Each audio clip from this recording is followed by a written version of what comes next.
Yeah, I don't use SNR anymore. So the conventional A's and V's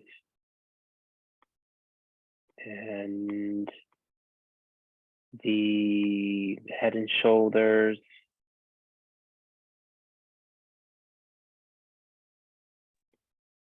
I don't really use them anymore. They do show up. They do line up with decision levels.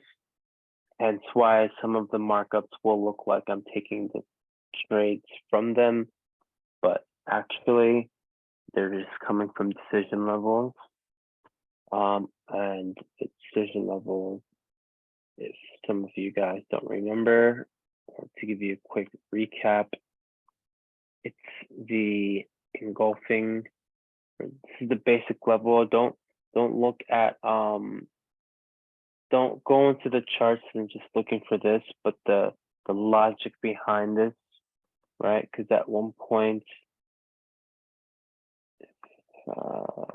color this. This is a bearish color. At one point, the market decided that it's going to do a breakout. When this bullish candle closes above this bearish candle, it signifies that the market is going to push up. That is the logic behind this decision level. And the violation of this decision level will indicate higher pricing. Hence, whenever you see price coming back into this order block level, you start seeing price moving up. Hence why many times this level will also line up with a HNS level on the a lower time frame. And it gives us a reaction to go to the opposite side. So that is the type 1 decision level. Type 2 is just where it takes multiple candles to engulf the previous open of the opposite color. And that is also something like this. So you have, for example,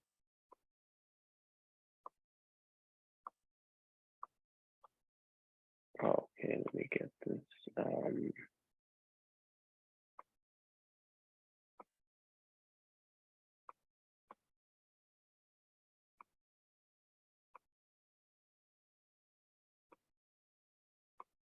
Where this happens, so this was at one point a bullish decision level, and then this guy took this one out. So what you're going to look for is for price to come back into this level and continue going down.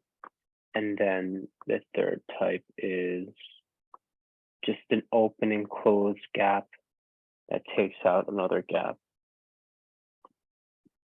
I sent in a PDF in the group chat. Look over it. Kind of goes over exactly what I'm explaining right here. But pretty much this stuff right here is the SBR RBS of position levels. Position level. What happened last week and this week, I'll go over it right now, and then we'll go over trend lines, and we'll go over some examples of trend lines as well.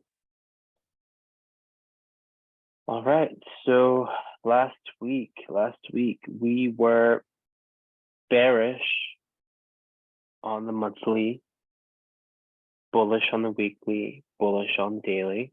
I'll show you. Just make sure it's staying in drawing mode. Okay. The breakout of this level signifies bearishness on the monthly, where it's going to turn bearish from after this push up. Most of the time, it's going to go from monthly to a monthly level. That is what happens 80% of the time. You're going to see that if a level is being reacted from a monthly level, it's gonna go and contact another monthly level. The logic and reasoning is that, period. There are times, so Ravi, one question. sure, You completed it. I asked it. go ahead, ask me. Okay. So, Ravi, let me annotate this. So, this is our decision level. This one. Yes, Correct. Now, this bullish candle and this bullish candle is our decision level. Now this yes. has been broken by this candle. So can we say that this is a breakout, or shall we wait for this decision level to get Yeah, broken? yeah, that is yes, absolutely. And I'll show you exactly what happened here. That signifies that gold is in a bear market, and we're actually going to aim for something here. So this logic right here is that 80% of the time, HCF levels are in control. What I mean by HCF is monthly, weekly, daily, and 20% of the time, LTF is in control. The logic behind it is that if a weekly level cannot surpass a monthly level, that means that lower time frame is in control. So if I were to go into the weekly time frame, we can see that this would have been the ideal weekly level for price to come and bounce back into. But in this case, the lower Was ना हाँ फिर हाँ इथे ठेवा मी सकाळी early morning जाईल 8 वाजेपर्यंत जाईल. मी उठलेलेच असते त्यावेळेस फक्त सुकायला टाकले ना 2 दिवस पेपर आहे करते म्हणजे Okay, I'm going to mute all of you guys. If you want to talk, please unmute yourself. In this case, actually, price found a lower time. In this weekly push down, price found a daily level for us to take a trade from and continue the monthly storyline. And we'll look over this in more detail in a little bit, because this is important for your logic and reasoning and your approach on a daily, weekly basis, okay? So his question was the monthly level right here breaking out signifies a bearish market. Yes, it's very true. Let's look at that in a second. So replay here. And I will mark this out as monthly.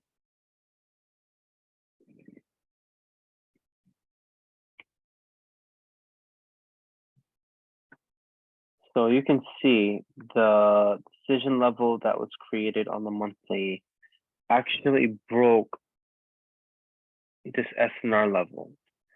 But before that even happened, you can see that you already have early signs of the market telling you that it wants to go down when you had weekly breaking a weekly decision level.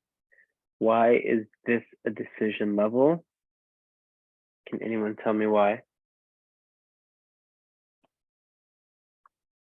Type 2. It is type 2. But the logic behind it is that this is a decision level that took out a previous decision level. So many people are, if you see this push up right here from this decision level, you can see that it took out this guy right here.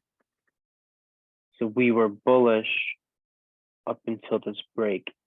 What we were expecting is something like this. If we're just looking at this time frame, we're looking at something like that from here to here. But we actually had a decision level coming in from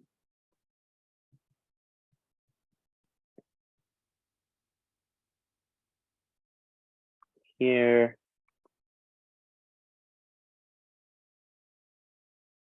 and then a trend line. Where's the monthly trend line actually? Yeah. Wick to wick. Yeah, we're gonna go over trend lines today, so you will see exactly how we can utilize them to our understanding.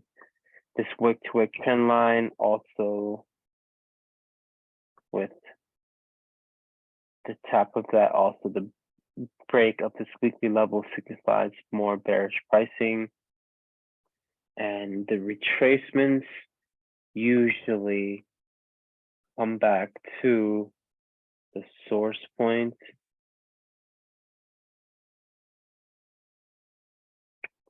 or previous DL that was broken.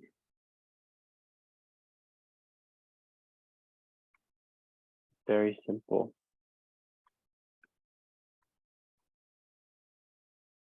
Okay, so let's look at current market price.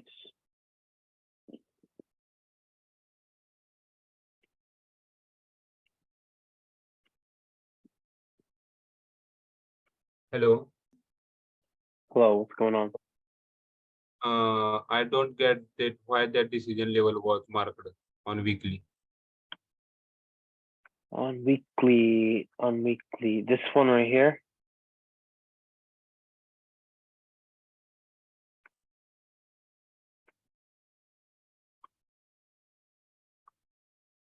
This one and this one. This both. Okay. Okay. So this is a decision level. This push up is a decision level because it took out a previous decision level right here.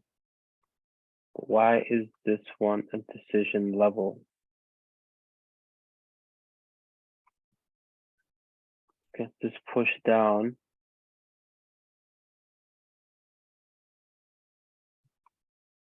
it respected a decision level here. So if I were to show you,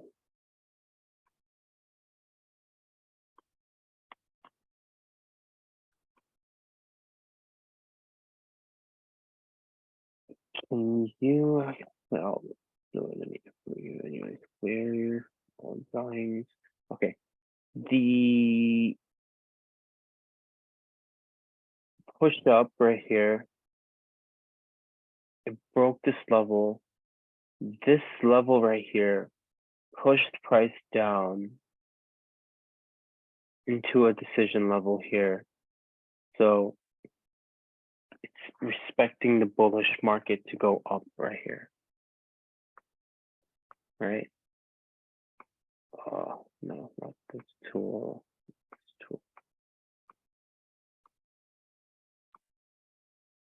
This rejection brought price back down. So the decision to push price down into a bullish decision level took price up. What took price up? It was this decision level.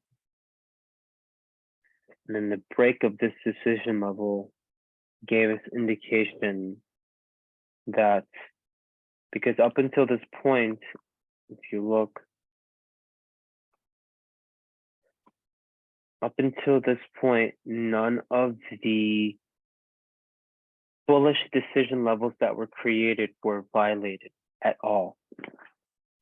At the current market price, this was the highest gold pricing it has ever had before, and it finally broke a bullish decision level, giving us a hint that now the market is going to turn, or it's going to go to a deeper level based off some type of fundamental reasoning, or just knowing that the technical side is that we have a bearish breakout. Gold is going to be higher time frame bearish, regardless of these weekly push up. And way that we could confirm that gold would go back into a bullish market again would be to see price breaking above this level, indicating that this SNR level is not going to hold. Okay, I'll go over the cells. Rohit, one more thing here. After the breakout, say for example, in the bearish market, if the next candle respect it, like it reject from them that decision level, then only in the second candle we can look for the You can sales, all- correct? Yeah, so for decision levels, we want them to get respected one time before on the time frame. So if you're on a weekly time frame, you find a weekly decision level, you want to see it get rejected one time. That gives us indication that it becomes a level that you want to start observing for a trade to begin swinging from. If you look on the weekly, most of the swings are starting after the rejection, right? For example, you have this guy right here, you have this guy right here, you have this guy right here, you have this guy right here, you have this one right here, you have this one right here, you have this. Most of the swings are starting after a decision level gets rejected one time. That's why we see a lot of people being able to hold these major plays, because what they're doing is just taking one decision level trade down to the next decision level and then starting a swing from there. This one was actually coming from something right here on a higher, this is on a weekly, but anyways, yeah, the swings, you can back test it however many times, but you're going to see that most of them are being starting in the form of a what is it, an engulfing look, but it's coming after a second rejection.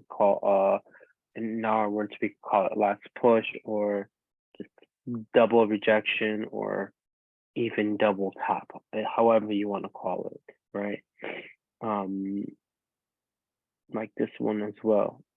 You have the rejection twice and it dropped. Okay. I actually had this level marked out on my phone, but I wasn't awake for it, so yeah, I missed it. So let's go over the sells that happened today. I'm pretty sure you guys are curious how you could have gotten in from the top and how you could have held it all the way through to the bottom.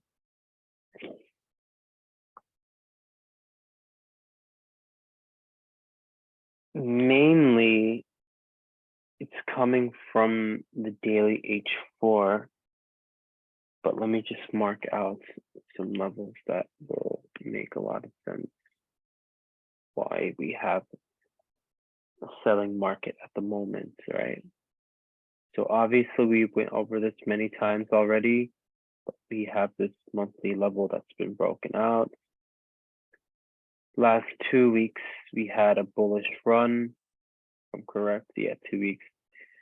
We had a bullish run right here. Price found support at this one. Oh yeah, this one right here. And in future classes, I'll explain far left how we could use levels that's been broken out 1, 2, 3 times and can still use them to trade. That's going to be covered as well. And most of the time, the reason, okay, so you could use these levels is that during this moment in time, when you don't have points of reference, like this was your decision level that you took a trade from, right? You see that got respected twice. You want to see a swing begin, but then you see that this decision level right here was the decision level that broke a major weekly level right here. This was a weekly decision level. If you drop down a time frame, you can see what broke it. Right? See that this level was broken from the creation of this gap, and the decision was respected once and it got rejected. It took the sell down back below, and then eventually it was not respected. There was a decision level here on the H4 and it did not hold. So that also goes to respect the logic of what I explained with your 80% of the time HTF will be in control, 20% will be in control. Goes to show here, weekly couldn't hold on to daily levels. And instead, it went from weekly to weekly slash monthly, and now it pushed back up into monthly levels here. We'll go over this in just a second, okay? So as we were bearish, the break of this level, it also found support. We need to see two things happen, right? We need to see whether or not price is going to respect the level that caused the breakout, or if it wants to go back up into the source point that began the bull run. In this case, we had price go back to the source point. And how does that happen? It happens in form of a pullback. What does a pullback signify? A break and retest. What is a break and retest? In this point, it is a bearish break and retest. This right here threw a lot of people off because it's 1, 2, 3. That doesn't mean that you can't trade it, but people seeing that you have the break of this weekly SNR means that now price is going to come back to this SNR and then continue going up. We just have to wait and see. But personally, I still think we're going to see lower pricing, because last month's closure did not surpass our decision level right here. If it closed above, then fine. I could say that any push down is coming back into the bullish decision level on the weekly. It's going to come down to this decision level right here and then go up. But actually, no, I think it's going to continue going down. Okay, so let me just denote, let me just mark out these levels so that you don't get confused.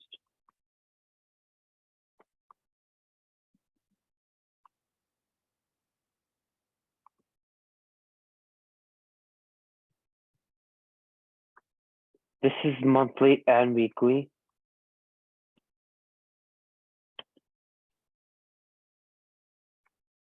So that level was broken. This is monthly and weekly support.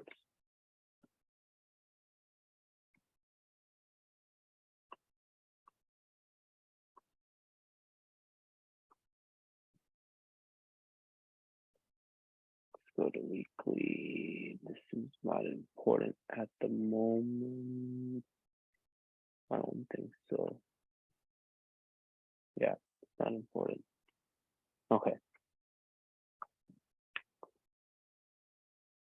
Actually, let me make a point. So you saw that you took a buy here, and then it was only just a pullback back into the decision level. You see that get rejected, and then double rejection gives us a push back down into another decision level. At that moment in time, when price is pushing down, you don't really have anything to, if we follow my way of doing it, if you follow decision levels in this time frame, also you can look that there was nothing there for us to, it was either something here, which is a long way down, and we know that it just doesn't go from one point to the next in one candle. We needed to find a level that's going to give us some type of support. You can see that this is a decision level.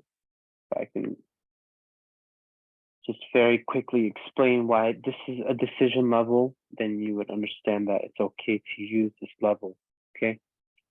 At one point, this level drew price up and it broke out multiple levels of SNR and decision levels, right? Just give you one example. It broke out this level here and it broke out some of these.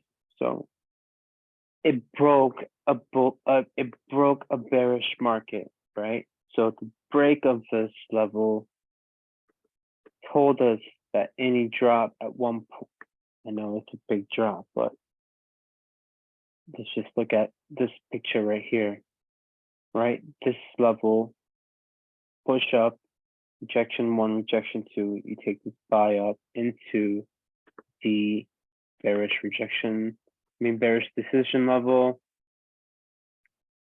and then the swing started from the low, and then you can see that there was a decision that was created to break this level. Just that logic alone, you could bring it across over, and then even on lower time frames, you'll see, if I can make a point, you'll see that there is going to be a decision level here, here, and here to break this level. Let me just try to show you that in the lower time frames. So this is weekly. I go into the daily, you can see that yes, indeed, there was a decision level that was created to break this level. There's also a decision level that was created to break this level. So it is significant. I can't sit here and tell you why is 1895 534 a significant level. I can't tell you. All I can tell you is that at some time in the market, it found support there. So then you could use it again in the future for support. That's all we care about. We don't need to overcomplicate our understanding. Oh, well, this is a FVG or this is needs to fill a void. No. We don't need to know none of that shit. All right.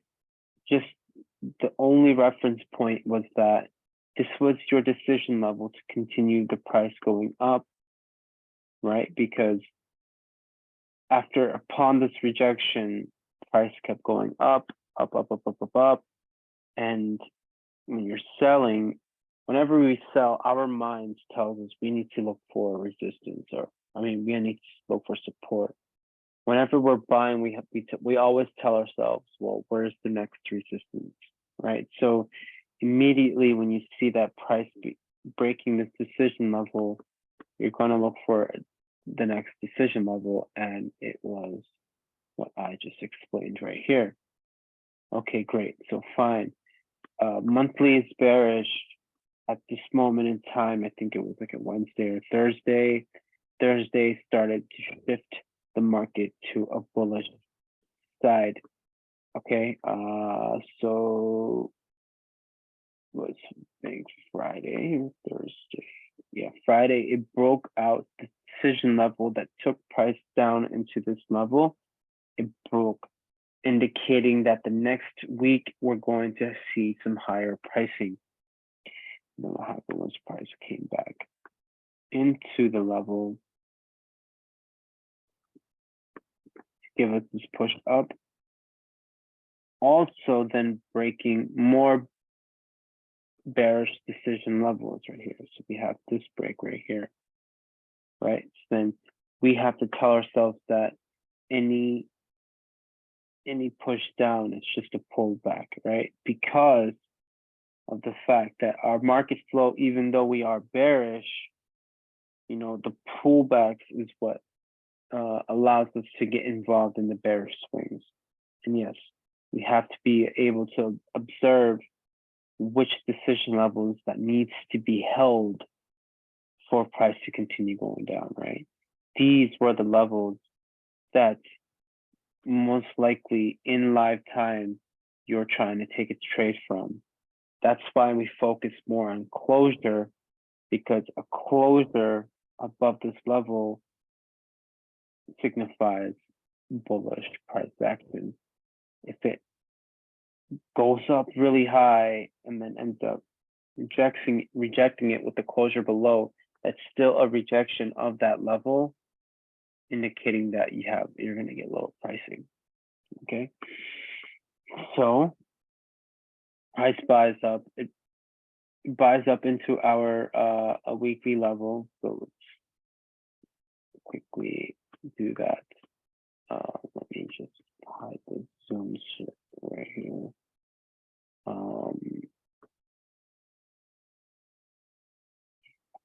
Okay. Weekly, yes. Okay, so this level as well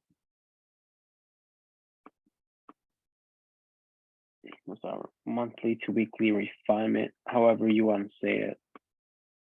I'm going to bring that in, take this out. We already determined that monthly is bearish. Weekly became bearish from here. Why? Because it broke out rally decisions. And yeah, broke out with another rally decision here.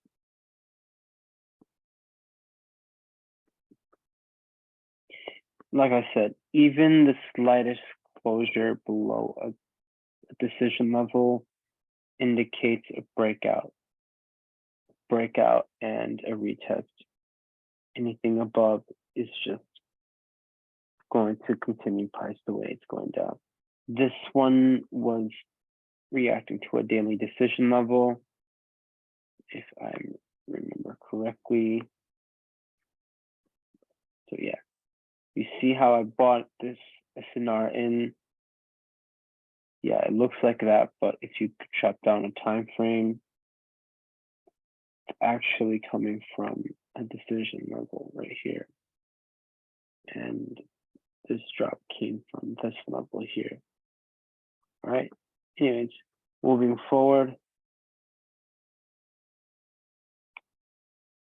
we are going to look at the push up and then the push down.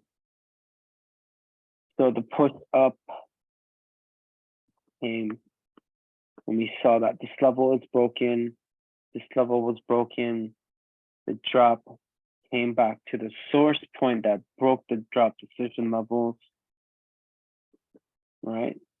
We have this level, and on H4, I believe there was,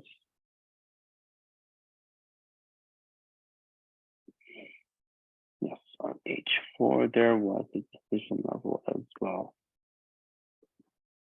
I got checked twice, even on H4, you can see that the blend look also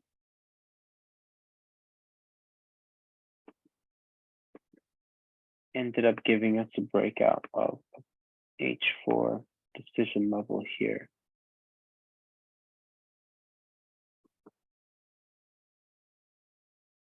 And you can take the break and retest as well.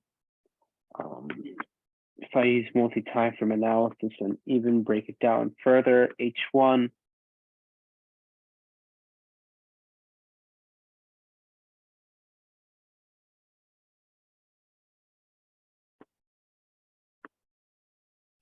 also has a decision level. So within H4 decision levels, most of the time you're going to have an H1 decision level that is going to give us more indication of where it wants to go.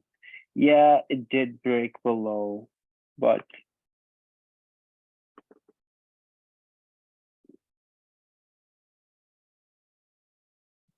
it did break. Oh, 1 second, I got a phone call.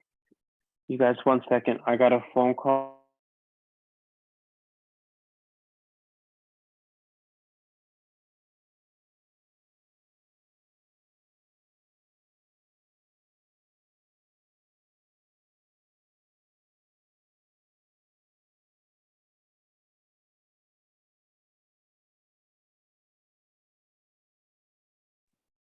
Oh, sorry, guys. Okay.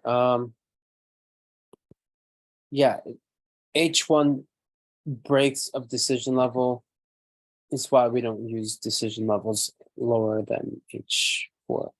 Where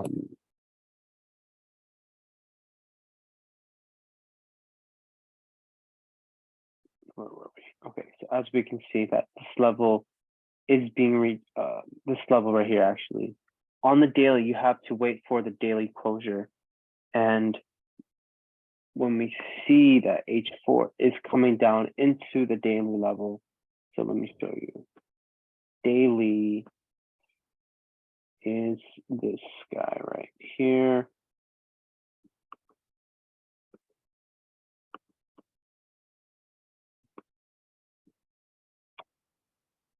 You want daily levels to be settled on the daily time frame, right? H4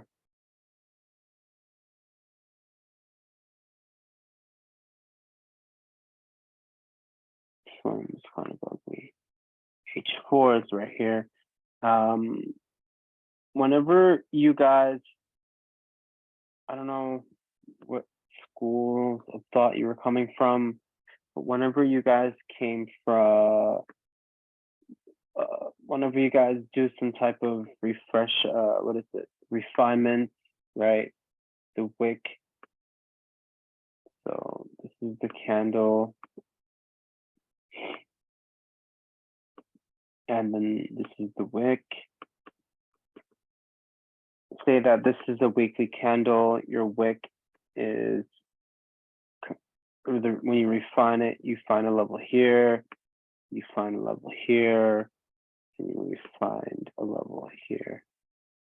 So then our refinement points will give us more of a sharper entry, and we try to go in from there instead of here with all the drawdown that we don't want to be a part of. That's exactly what happened here. Price, instead of taking off from the daily level, it found the H4 level and then it took off. Once we bring in the trend lines, I'll tell you how you can get this really precise entry.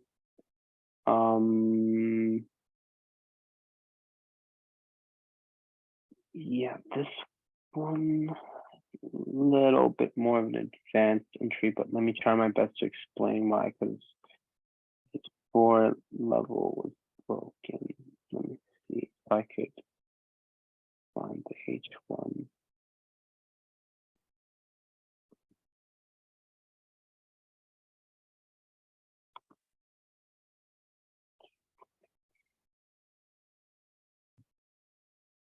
One.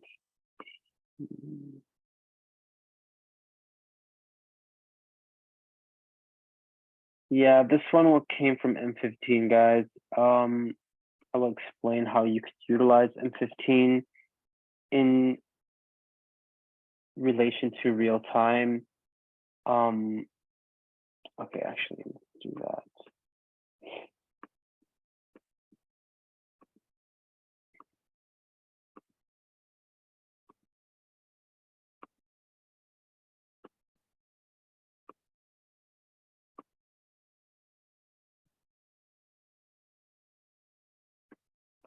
In relation to real time, using real clock instead of just looking at candles, you want to see how candles are being closed based off real time.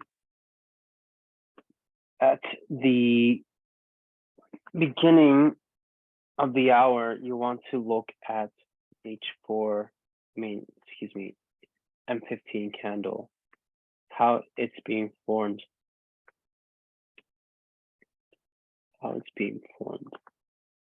Then you have, or no, this is M15,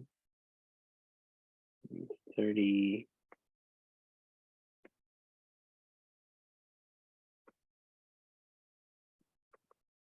five, and then 0. Oops.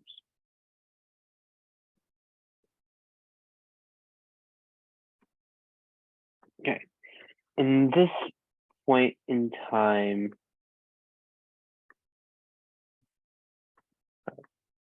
you want to start looking at M15 candle.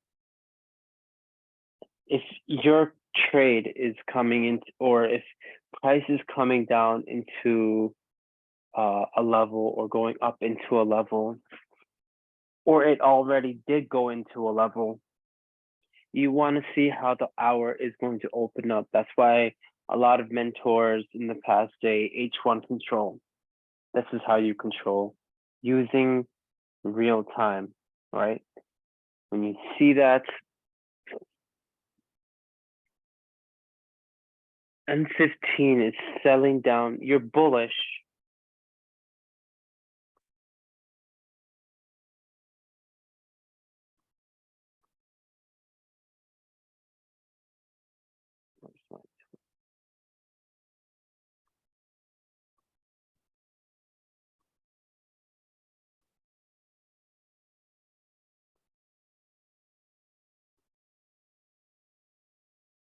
You're bullish and you're trying to buy from your level. You want to see how M15 is going to open up at the start of your hour, right? Can anyone tell me what I'm going to say right now?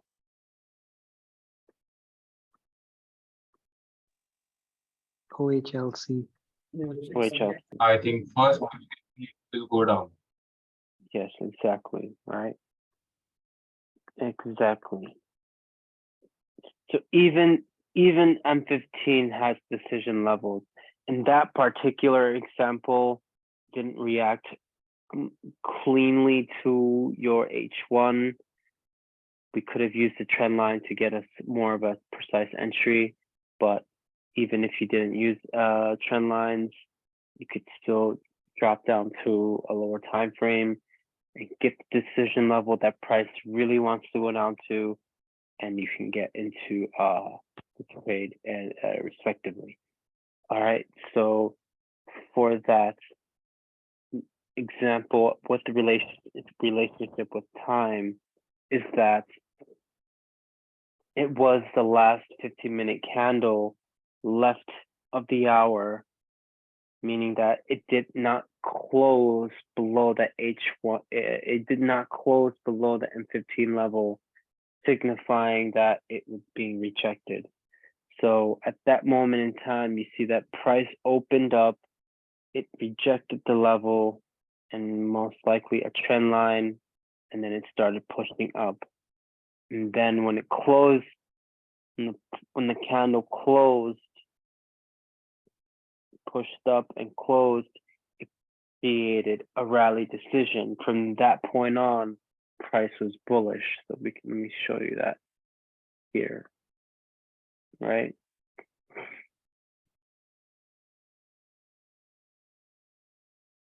What are you? You are bullish.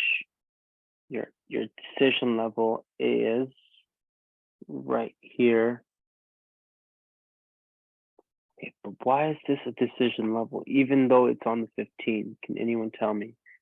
Because it broke this drop decision level. Why is this a drop decision level? Because it broke above, broke below this rally decision level, right? We have to use the logic now, right? Because then we can pick all these levels. We have to be objective, right? This is the decision level that broke this rally decision level, indicating, let me show you.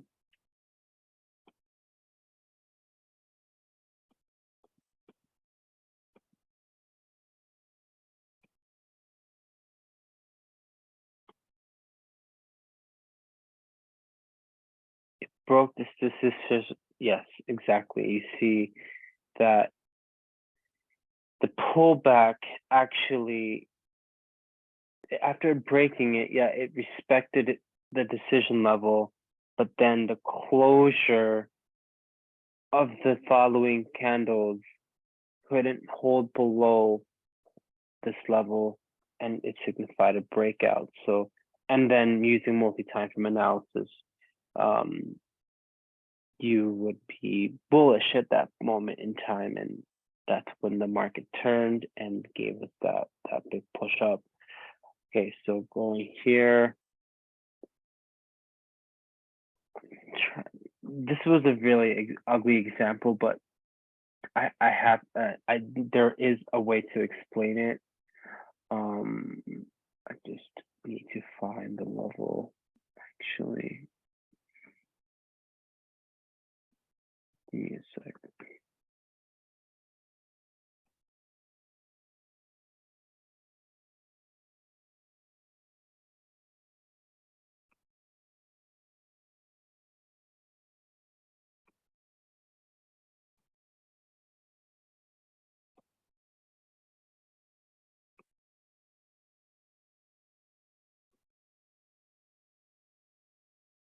Okay, yeah.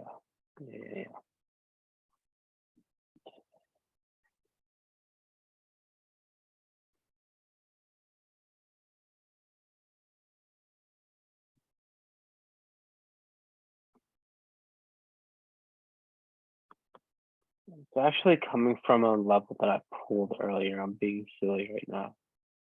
Yeah, it's this level here as well.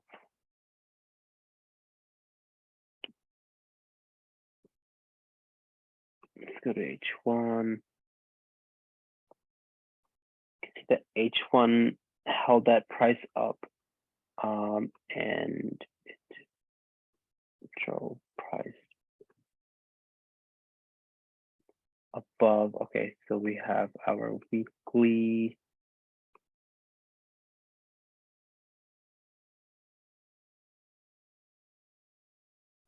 This is a drop decision level. A lot of people wanted to sell here as well, because this was, so how do you filter out decision levels that you feel like you want to take a trade from, you use the one time frame below rule. So if this is weekly, for weekly to reject a weekly, you need to see how daily closures are rejecting a weekly level. So let's see that happening.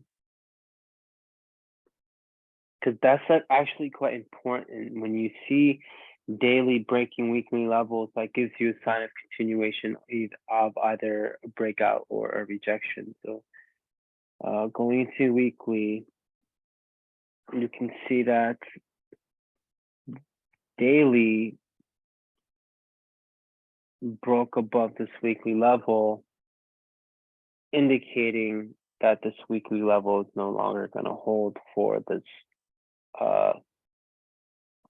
for the massive, for the, you know, the weekly, the monthly bearish line to continue. And that holds true with the whole monthly to monthly logic. You actually this fooled a lot of people.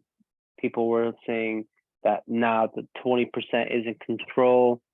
So if daily can't surpass, if daily can't test a weekly monthly level, then how can H4 and H1 go up?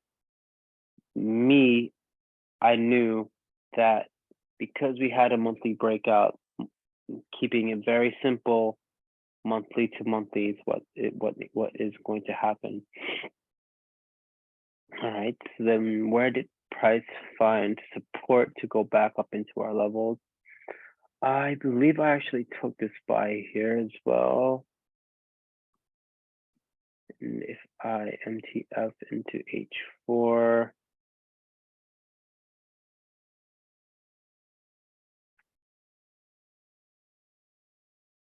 H1.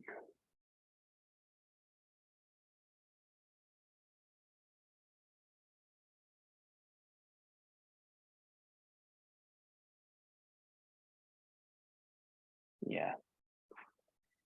You had a break of a decision level right here. So you got a rejection, and then we took this buy here. My way of managing this trade was price, you need to break the level that took price down, and then actually was able to add more into this trade there. I think it was here where I actually closed it out, but let's just see if that is true. Yeah. There, and then monthly, weekly, I believe that's where it took it to our monthly level, and then that's when I started looking for my sells. I am in the sell from the top. I just couldn't add more to the position going down. So how could you have gotten involved into the sell from last week? That's your monthly level. If you go to weekly, you'll see that you have this gap level that you can actually look at instead. And like I said, you want to see a weak decision level getting respected / rejected once for you to get involved. Yeah, we see a rejection come right here, but this is a swing from before. The swing that you're starting to begin trying to initiate came here. You have one you already have one. So your next one right here, based off the daily closures. So let's go on the daily. Based off the daily closures and the way that daily also gave us hints that price is going to go down, was how I got involved here. So if you look at this decision level, it was broken. Even the smallest closure told me that even on this daily decision level, right? Told me that any push up is just a pullback. And then on daily, we see that, yeah, we have that rejection that we like, the last push. Let's go to H4 to look at some more refining and some more logic.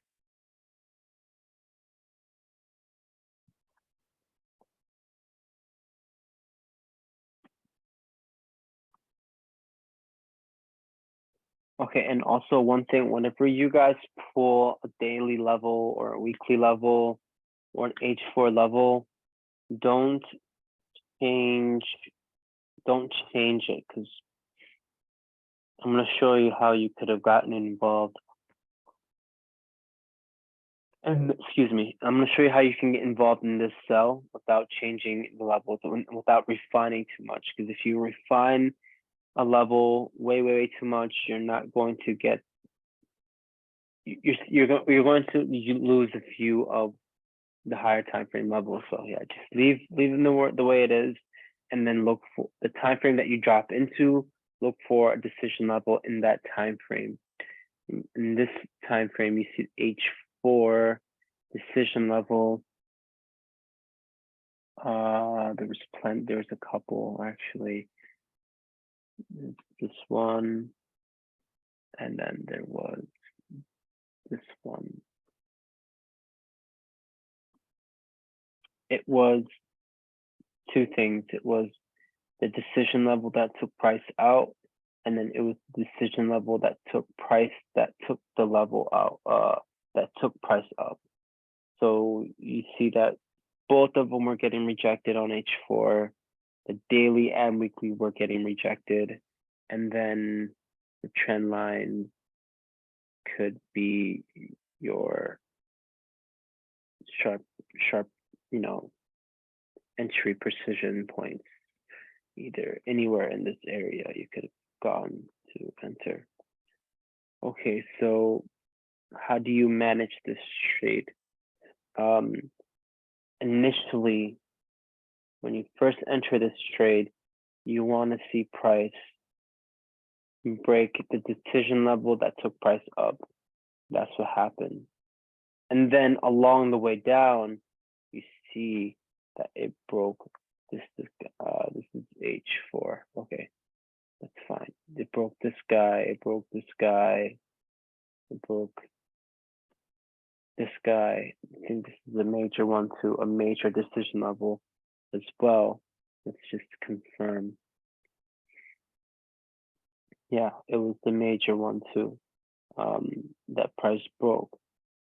So what do you do at that moment in time? You tell yourself that monthly is bearish, weekly became bearish, after the daily closure, daily is bearish. So all your time frames are in line to go to the downside.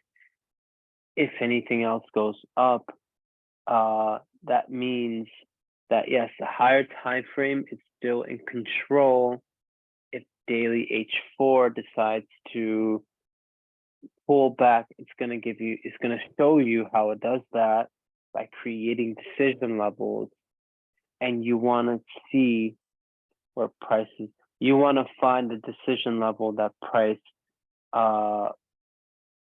created to take price down initially. Usually it's going to be price reacting from the previous decision level. So you see at this point in time, price reacted here and gave us a beautiful drop of how many pips? 150 pips. That's a great trade. It's a great trade that you can take from, but understanding that there's probably something here that price show us that price wants to go up, and we will see that in just a moment. let's go to H4, right? So that daily level rejected it once. You could take the second rejection. It found a decision level here.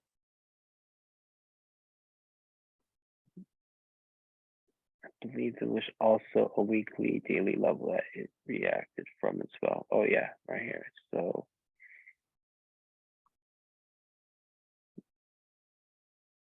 perfectly. So you already have multiple rejections at this level. You don't need to wait for a second rejection to enter. But what you can do is drop down to H1.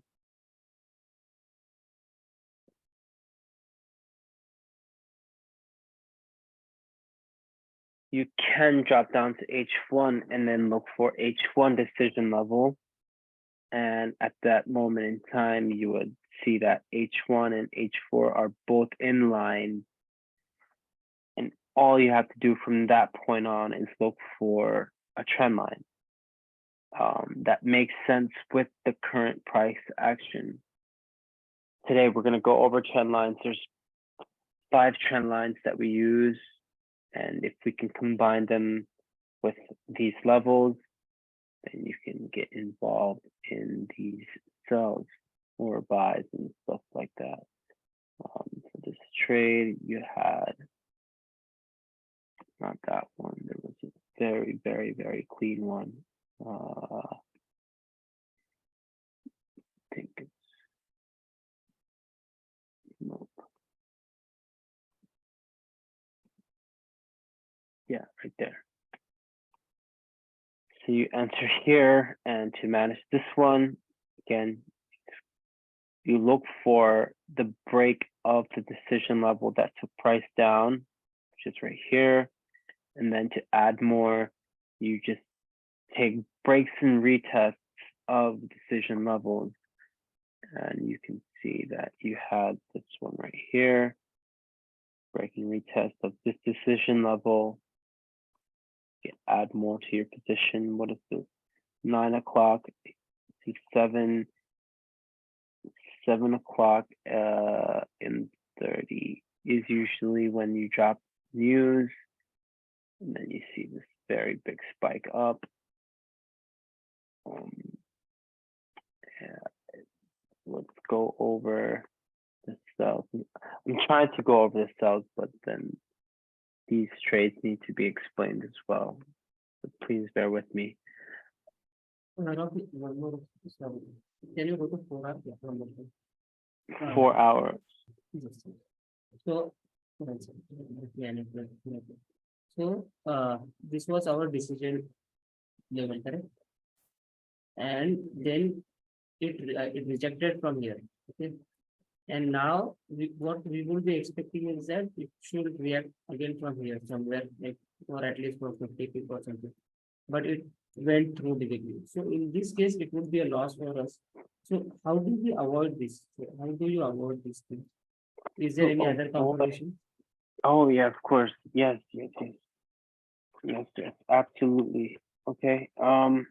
So your main confirmation, so before our confirmations came from lower time frame, now our confirmations come from higher time frames. What I mean by that is setting the market flow, right? To understand where the market is coming from the higher time frame confirmation, right? We already determined that we are bearish. We finally found the bearish level that we were trying to sell from, right? So let me just get that back into the picture.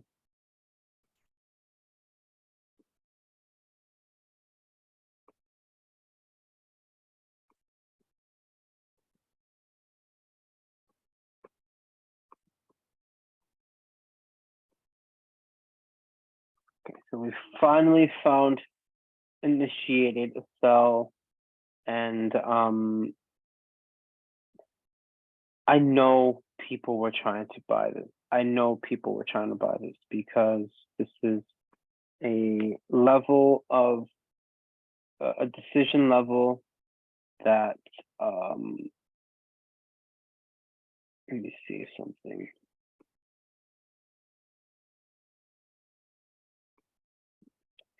This is a decision level that took out the previous decision level.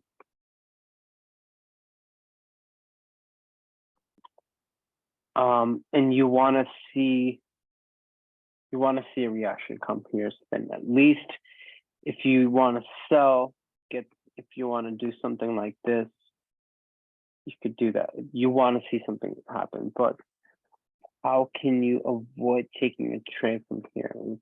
Let's actually monitor and see. You could gotten that sell right after it broke through, but let's see how in this candle how you could have avoided that. Let's go to H1. Right, so we can all agree that this is an H4 level, right? What I said was that your confirmation is coming from your higher time frame levels, right? You want to see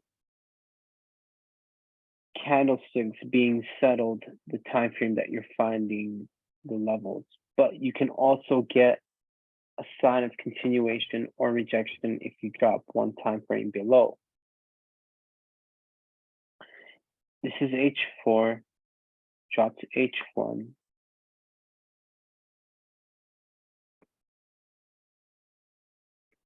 You can see that even on H1, you have that decision level lining up with the H1 decision level. And obviously I can already just show you this is decision level because at least for the bare minimum, you can see that it caused to break up this SNR. So you want to see these levels getting respected, right? But actually, no. They get broken out. They get broken out. That's how you get confirmation. You can move one time frame below. If you need even more confirmation, if you're relating to real time, let's go to M15 actually.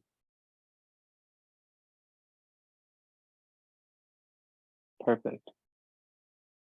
M15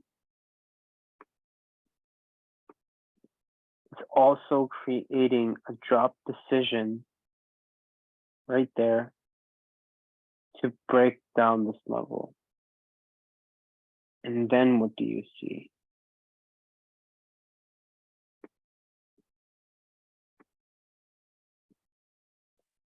This is the decision level.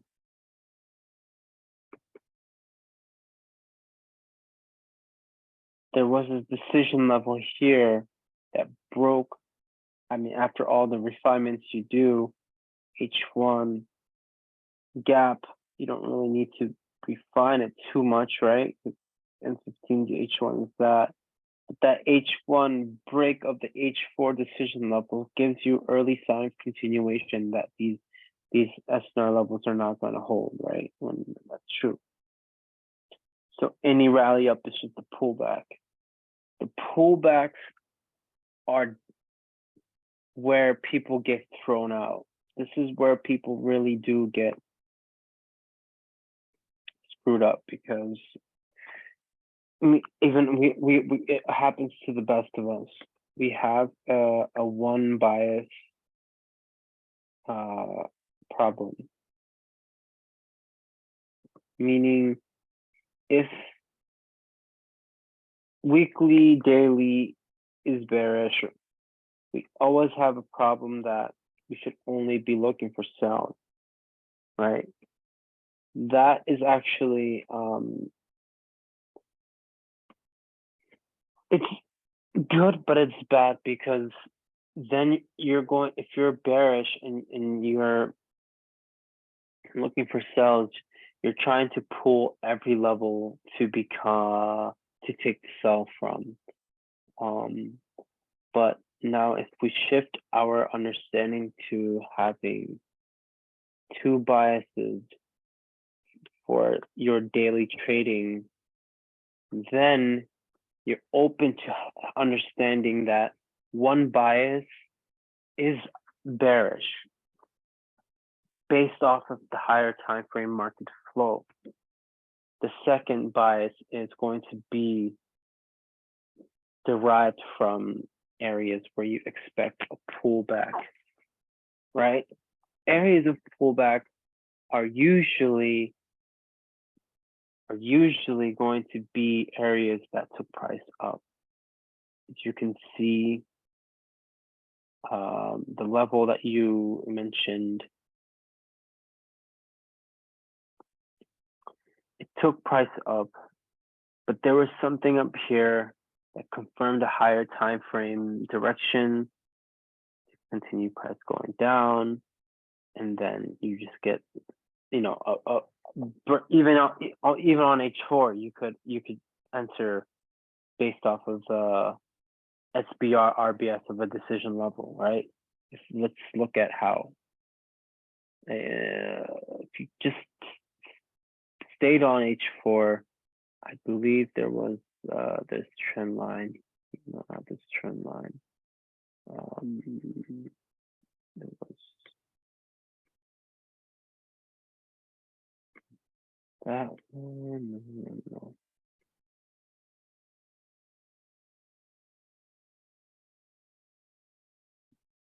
Oh no, it was H1. Sorry, guys. Let's get this cell down.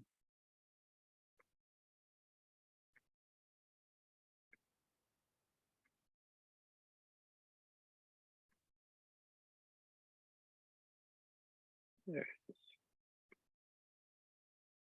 Sharp entry here, sharp entry here.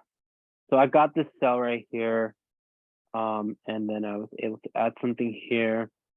To be quite frank with you, when I saw price pushing up, I actually closed my trade, and then I went to sleep, and then I missed all this. All good, no problem. But yeah, that's how you do it. That's how you can confirm using the two biases, right? One bias is gonna, excuse me. One bias is coming from HTF direction. Second bias is coming from areas of pull, areas that you expect, right? This is dangerous right here, because what we like to do is prioritize our imagination.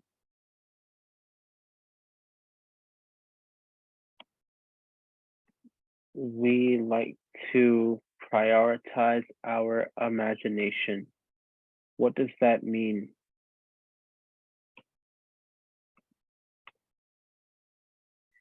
It means that if we have a strategy and we see that it's working, we see that it's giving us entries, and then we begin to start experiencing inconsistencies. Say, for example, you want to take a buy here for some reason. We're prioritizing our imagination that this level is going to hold because it was held before. That is just basic human nature for us to automatically assume that, because we're doing our mapping and we're prioritizing our imagination for this level to hold, right? And when it doesn't, we kind of lose sense of, that's when our bad habits start coming in, and we either revenge trade or we try to re-enter, or we, you know, do a lot of self-sabotaging behaviors that we can totally eliminate from our trading if we can bring in this right here. It's always being prepared with two biases. One bias coming from the higher time frame direction. If you understood this part of our two bias criterion, then you would understand that taking this buy would be actually a risky one, because we're actually we're getting momentum from a monthly level, right? So that's how you could have avoided that. But you see that again, that level gets respected multiple times, and you could have initiated positions from that same level after it got broken out, right? It's just like this, bro. It's literally all that I'm teaching is just this right here.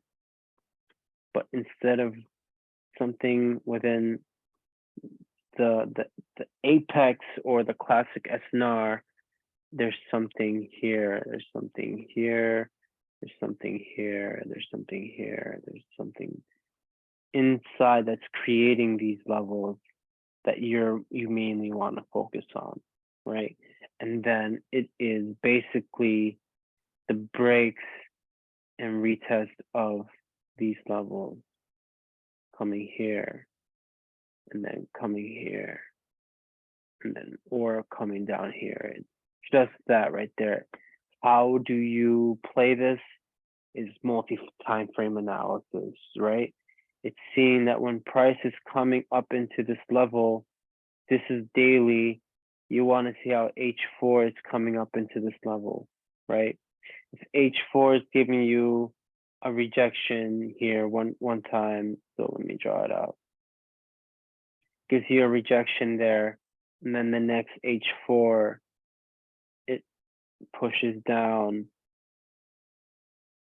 It's going to find another H4 decision level here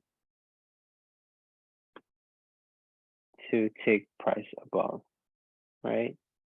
So we'll practice this more often. We'll do much more examples of decision levels. But I think you guys kind of have the idea of what I'm trying to explain right here. It's that, yeah, okay, look at, check this out.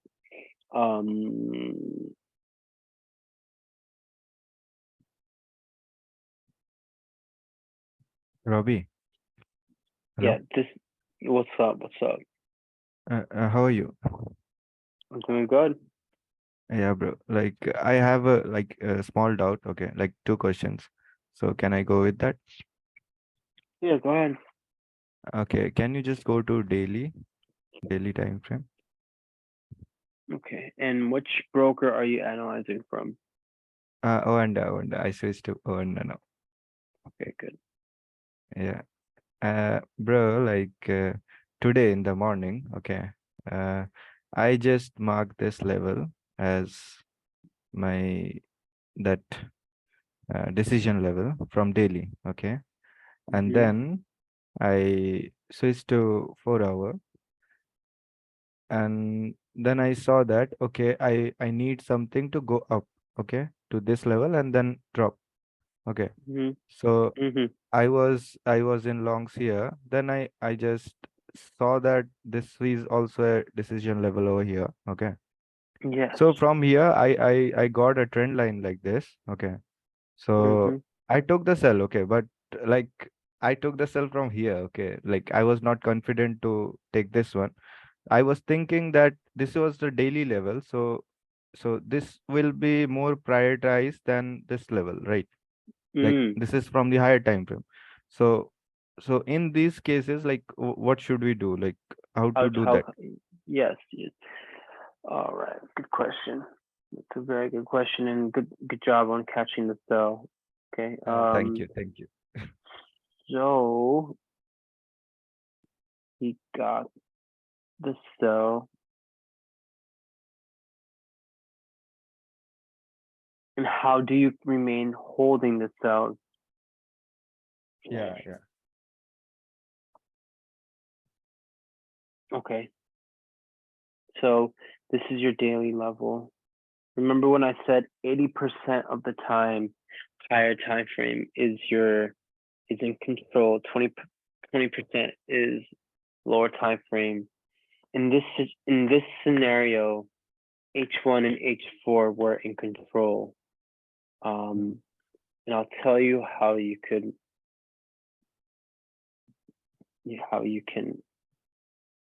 hold on to this trade.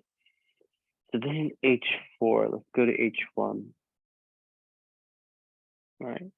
H1, you also have this guy right here that you could have considered, seeing that H1 is rejecting H1 is rejecting H4 and H1 decision levels. All right. Okay. Okay. And this area broke out all this right here. Mhm. Price pushed back up. All you want to see, this is why we use H1 for trade control, to squeeze out the most of this trade. You want to see price breaking decision levels on H1 and H4. That's it. Obviously, yes, you wanna consider that this daily level should be the one that is gonna swing from. But how can H4 continue pushing up if H1 can't even break over an H4 level? We have to ask ourselves these questions. And this is actually what time this was. This was right around pre-New York opened. Let me see how to best explain this. Yeah, so one thing you identified was that this was a daily level. H4, you identified this breaking level, breaker or whatever. This decision level, you found it. You got the entry. To manage it, you go to H1 and you look for the break that took price up to your decision level. Is this right here? If you Yeah. see, Okay. that's how you manage it, right? And then, Mhm. okay, so you see this break happen, Then we'll be just holding it. you just hold it. Yeah. How do you continue juicing it more? How do you continue holding it more? You go to H4, Yeah, I saw that. you mark This this one. level here Yeah. too as well. Go to H1. You could have taken, actually, you could have taken a lot of partials out from here because this is a decision level H1 that took out all these levels. That took out this decision level.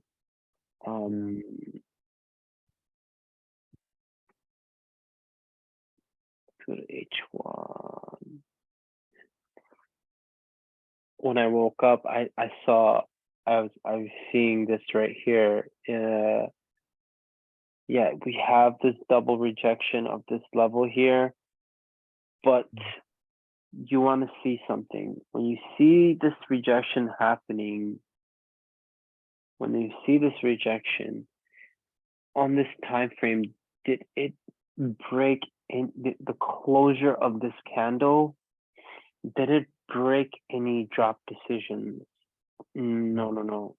It actually rejected. So you actually, even if you drop down one time frame, you I saw actually it. see, yes, you actually have multiple levels of resistance that price is reacting to. You have this level here. then you also have even this level here, Yeah. and then you also have the trend line there. Mhm. Boom. So then you hold. That's how you manage your trade, is when you And bro, like yeah. when it touches the trend line, you get into the trade, or what my thing proto you my like thing when with you pull trend, the triggers. I pull the triggers is once price taps into my trend lines and Mm-hmm. it starts rejecting it. I don't Rejecting. Yeah. care. Yeah. Mhm. I don't Okay. care if it's like, if it doesn't look too good or anything, but some of my trend line entries, they'll look like this, right? It doesn't really matter. I just, maybe this is petty shit right here, but people fuss about it a lot, right? Mm. This right here, right? It looks like you got in up. It looks like you got so your entry is right here. Mhm. It looks like you got in at this level here, but your entry Yeah. comes in here, Okay. right? Yeah. Don't worry about that. Don't worry about it. As long as you got your direction right. Oh, this was Mhm. the one right here. This one right here, right? You got in here, but it looks like you got in here, but you went He through all this was in drawdown. drawdown. Yeah. Yeah, don't worry about that. Don't worry about that. It's not important. As long as you have the direction right, the sharp look, the beautiful entries that we all want, they're gonna come too, and even the ugly looking ones are gonna come too. We have to just make sure that our direction is correct. All right, and Yeah. that's how you could have gotten involved in these cells. Let's see what's happening here, and then we'll go over trend lines real quick. All right, so it is Wednesday, Yeah. August 2nd. Price is coming back into this level here. Monthly, anything on monthly, nothing there. Also have this level here. Go to daily. Okay.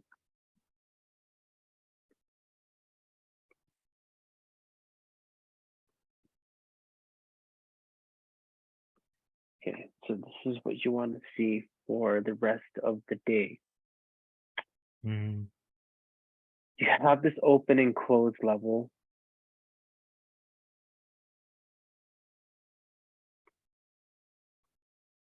That broke below multiple drop decision levels, right? You Mhm. want to see the closure below this level and this, well, primarily right now, since price is reacting to this level, you want to see the closure here. How do you get an indication of that? Is when you see H4 close below, and that's what happens. So that indicates that you're going to see lower pricing. Any rally up is just a pullback, Pull right? back. Yeah. Yeah. A pullback would indicate, where would you see a pullback happening from?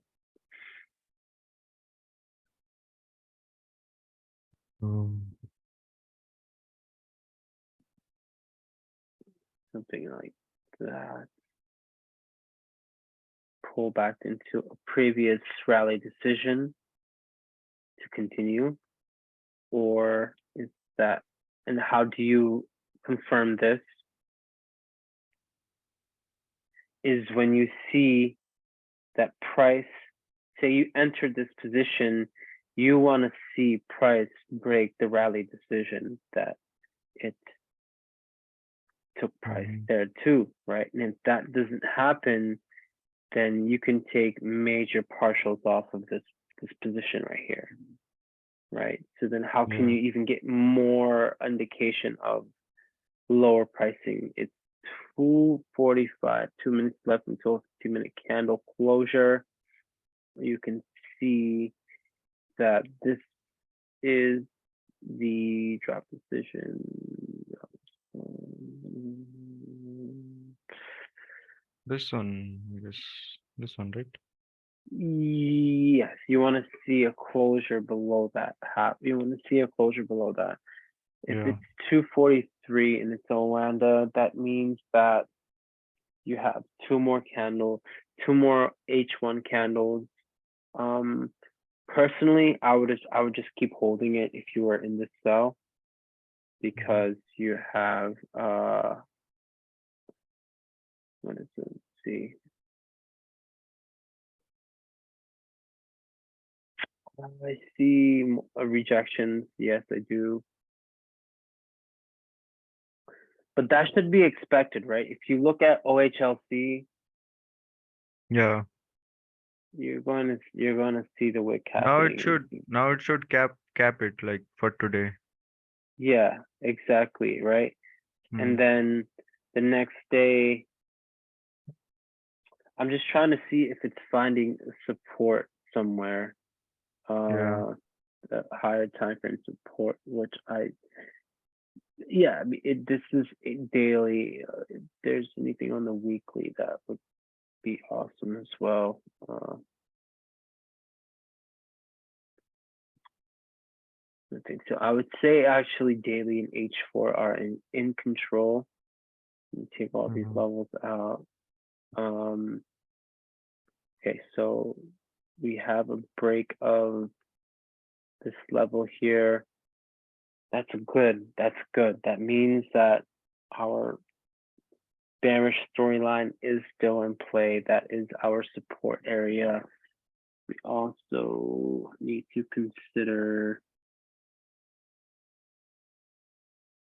that wasn't tabbed. So for now, I would say that you would need to see closures. If you took that sell, you need a drop decision to be made right here. So 15 minutes left now, and then we'll be able to, while I'm teaching it, we'll be able to see what happens to this bit of price action. All right, let me just go get some water, guys, and then we'll do some trend lines.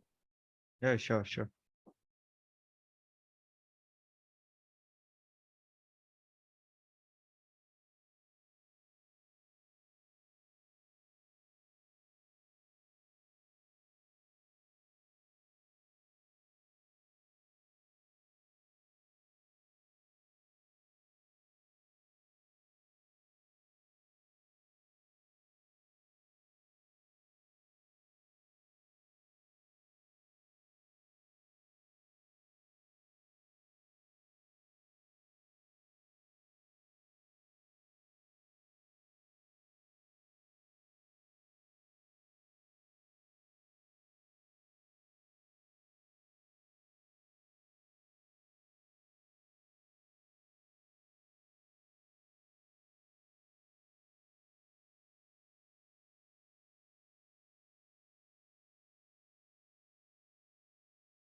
Okay, hello. You guys hear me? Yeah, bro. Yeah, we can. All right, great. So trend lines. From your previous understanding of trend lines, you probably use them to, for lack of a better term, use them to define a trend. We use that in our understanding as well, but 95% of the time, you're going to use them for your entry. Trend lines give us, yes, they do give us a sense of direction. When we enter, we use 5 different trend lines, and the usage of them do define direction, and they do give us tighter entries. So if we were to put that in writing, trend lines 1 gives us direction, and 2 we use them for entries. There's just 2 basic rules with trend lines. Oh, by the way, I learned trend lines from Arif T and 411. These trend lines, I guess in the Malaysian community, everyone has this weird way to claim something to be theirs. I don't give a shit about none of that. They gave me permission to teach this stuff. I don't give a shit if I have their permission or not. I respect them in high regards. They're my brothers. I talk to them every single day. But this is information that I'm sharing with you guys, and I hold it very dear to my heart. So do they. But in the end of the day, this is no fucking secret. This trading shit, all the stuff that I'm teaching you, it shouldn't be kept secret. You know, I was told not to trade or teach these trend lines, so then I could quote unquote protect the knowledge or protect the art. Man, I don't give a shit, because you know what? I'm making money from the market, and I hope that you guys can make money from the market as well. So I will give you all that I know of everything that I've taken in from Malaysian SNR so far. And yeah, like none of this shit is secret. And it's just I don't understand. I don't, but anyways, yeah, trend lines have 2 rules. The 2 rules is that if you're buying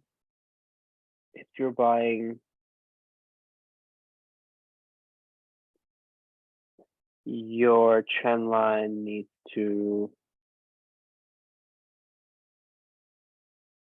cross below your key level.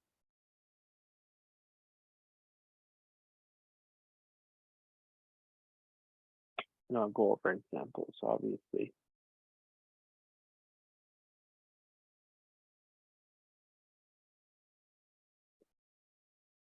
If your selling trend line needs to cross above key level. That's rule number 1. And rule number 2 is spacing above, spacing below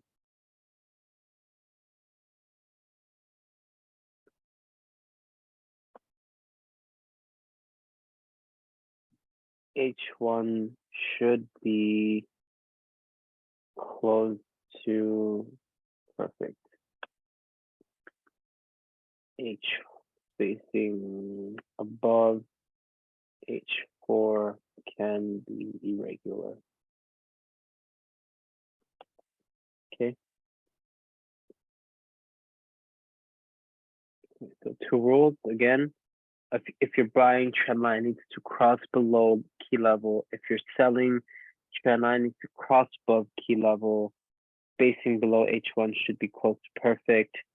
Spacing above H4 can be irregular. These are just your two basic rules. Copy it in your notes, memorize it, and you should be good with trend lines as far as the rules go.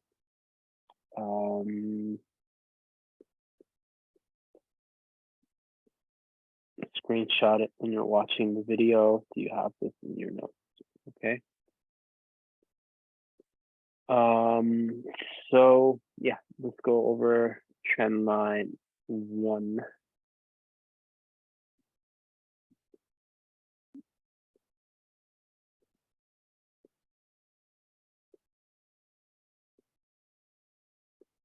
And I'm going to go over these trend lines in the perspective of H1. So we have a perfect spacing or close to perfect spacing. I'll give you guys homework or an assignment for practice that you guys can do for H1 and below and then H1 above, and looking for trend lines that that we're going to be studying. So pretty much trend line 1 is, you could call it a divergent trend line. You use it with divergence. Divergence is when you have a level that comes across and price is compressing into it, and then you enter at the third tap. Also, the other rule I forgot to mention is that actually not for mine, it's not a rule.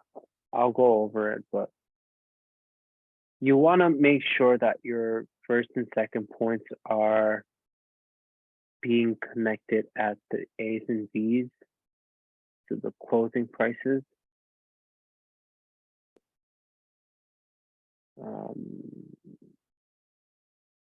Okay, so this is point 1, this is point 2, and point 3 is usually going to be in form of a rejection. So then you take this buy right here. And then your decision level is going to be right here. So instead of entering at your decision level, which you most certainly can do, having the trend line can give you the more sexy entries that you, however you want to call them. They give you the more cleaner, beautiful looking entries. Most of your setups are going to require 2 lines only. It's going to be your key level and then your trend line, and then that's it. You don't need too much. You need to do too much. Okay. So that's trend line 1. Let's go over another example of trend line 1.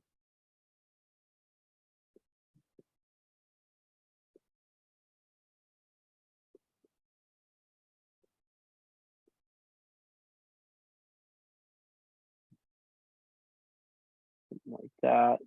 Yeah, it didn't hold, but the basic example is that, yeah, you have 1 here, you have 1 here, your key level is right here.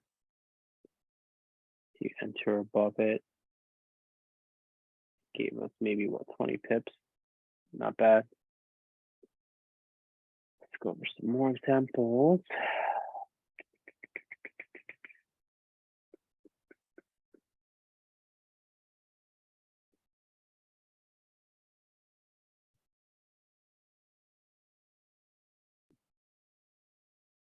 Tap 1, tap 2, tap 3 at your decision level right here. Excuse me. Decision level is right here. You enter when your price is rejecting your trend line and your key level, and you start lining up your orders to take the price up.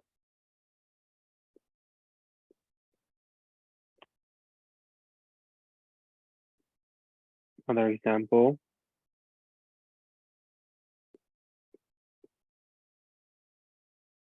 Let's see if your key level is around here somewhere.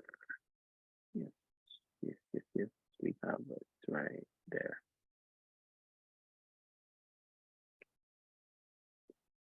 Perfectly.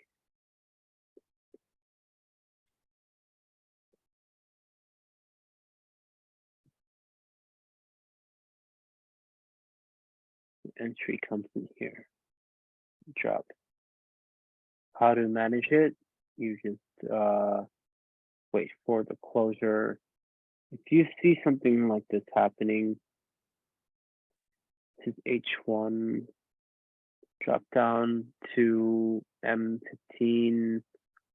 I don't, have you guys probably noticed, I don't really drop down to M30 because I like doing it in a structural format where I do H4 to H1, having 4 candles incremented into time, and then having H1 quarterly incremented to M15.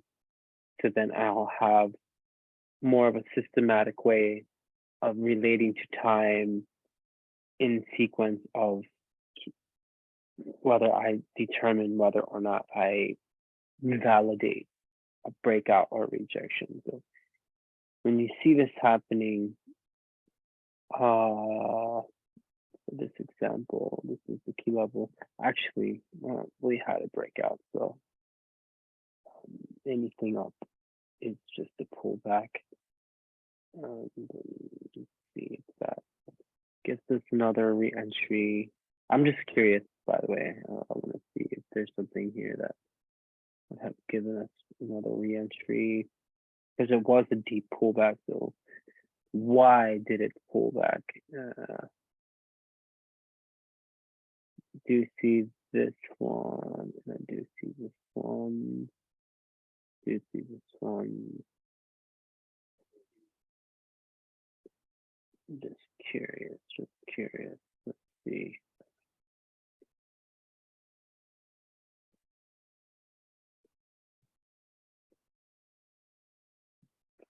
Probably something like this. Yeah. Excellent. All right. Anyway, trendline 1.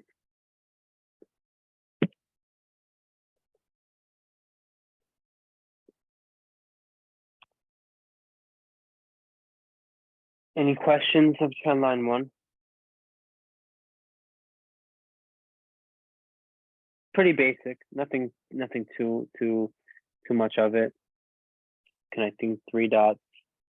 And then the divergence look, usually coming down to a key level, and then you're waiting for the reaction to go up or down. Trend line 2 is a breakout trend line, and it's going to consist of pretty much the same thing. You're looking for, this is trend line 6. Trend line 2 and trend line 6 are very, very similar. Trend line 2 is actually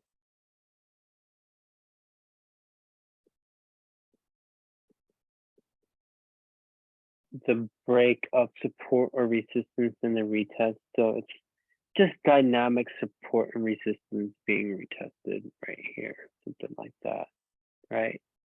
0.1, 0.2, and 0.3 at a key level. Most likely our decision level is going to be right here. And it's going to be wicking up into it, and then you enter to go down. Let's see if we can find something like that on each one.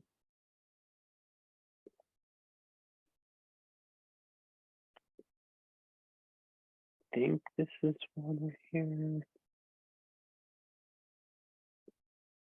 It is. Or actually, no, it's not because you need to have it cross below. Let's see. Let's see.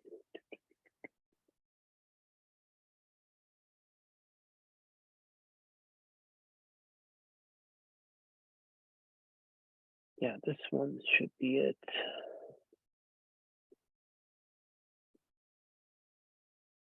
Good.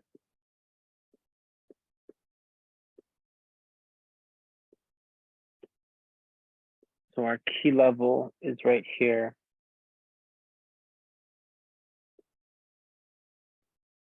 And then you have your rejection. Excuse me, you have your tap 1, tap 2, and your tap 3 is right here.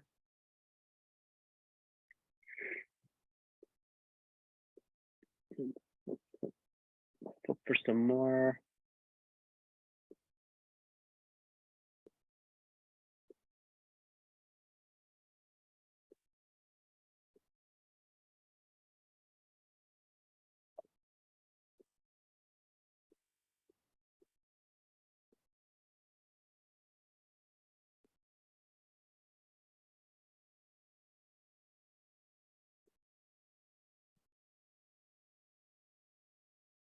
Someone asked me yesterday, sometimes they come across situations where they don't find a trend line. Instead, they just find a key level and it takes off from there. Most of the time, you're going to find a trend line. If I gave you a number, I would say that 95% of the time there's going to be a trend line.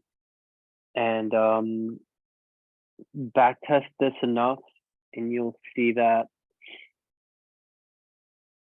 if you can't find a trend line, you're forcing a trade. Take that with a grain of salt. If you can't find a trend line, it means that you're trying to enter into something.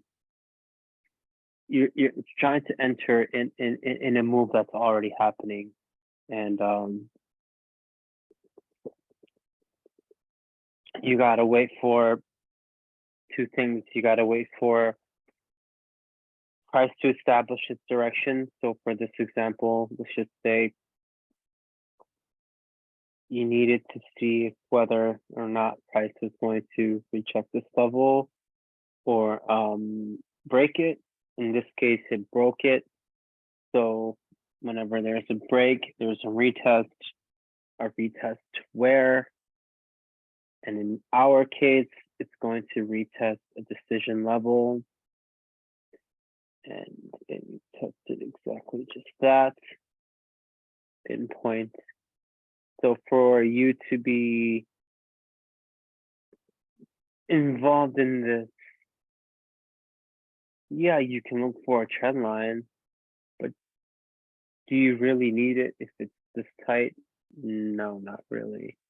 If you find one, great. So be it. Awesome. But then there's also the question of, sir, you're I'm in the retracement trade, but I want you guys to test it. I'm giving you the basic rule. But like, say for example, price came in like this, a trend line. Just an example I'm giving you right here, right? Let me just see if this. Say your third point.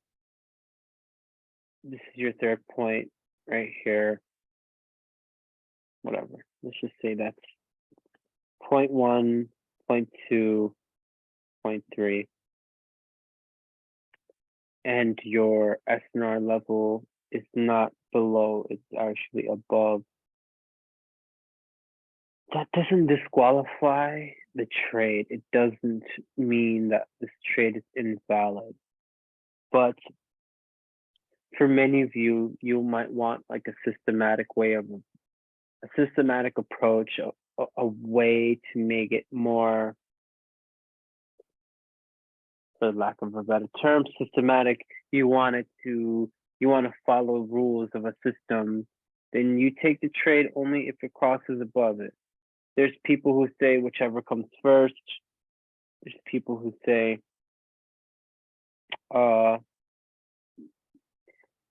don't take the trade. Me personally, if this happens, as long as it tests my key level, I'm taking the trade. I don't care if I do not care if my trend line is it goes like this. Yeah.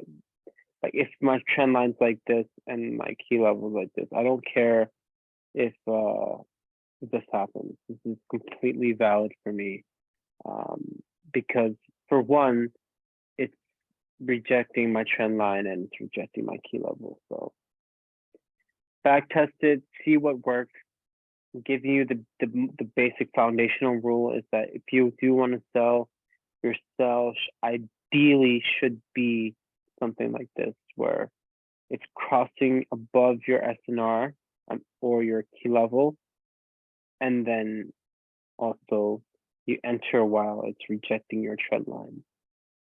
But I'm saying that it's okay for me personally, after my testing and my experiencing, with all the considerations that I have, multi-time frame analysis working by my side. I have a rejection of a key level. I have a breakout to the downside, and then price is rejecting my key level again. I have enough confluence for me to enter, right? But the perfect confluence for the trend line is if it goes like this and it's like that, okay? So let's look at some more examples of breakout trend line.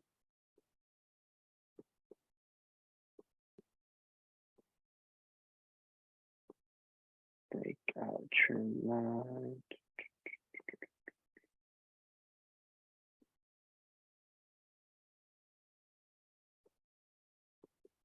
Oops, form one. No, I don't do that yet. It's coming.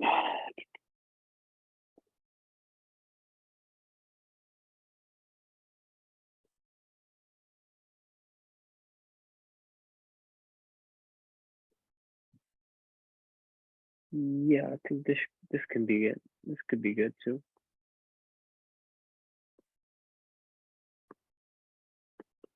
Okay, so you have your key level here.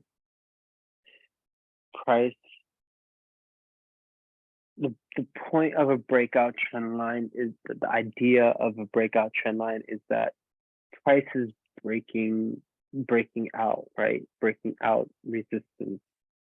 So the usage of this trend line, your logic behind it is that price is breaking out, it's breaking out, it broke out a key level, and then it's retesting it. That's how you want to start using them objectively. You want to create your own storyline with your trend lines and multi-time frame. There's no right or wrong. There's no right or wrong storyline. You create your own storyline and you create your own bias. If I'm bearish and you're bullish, you have your own justification for it. So just getting used to it and seeing these things happen enough times for you to say, yep, I'm going to enter the market if 1, 2, 3 are in line. Yeah. Yeah.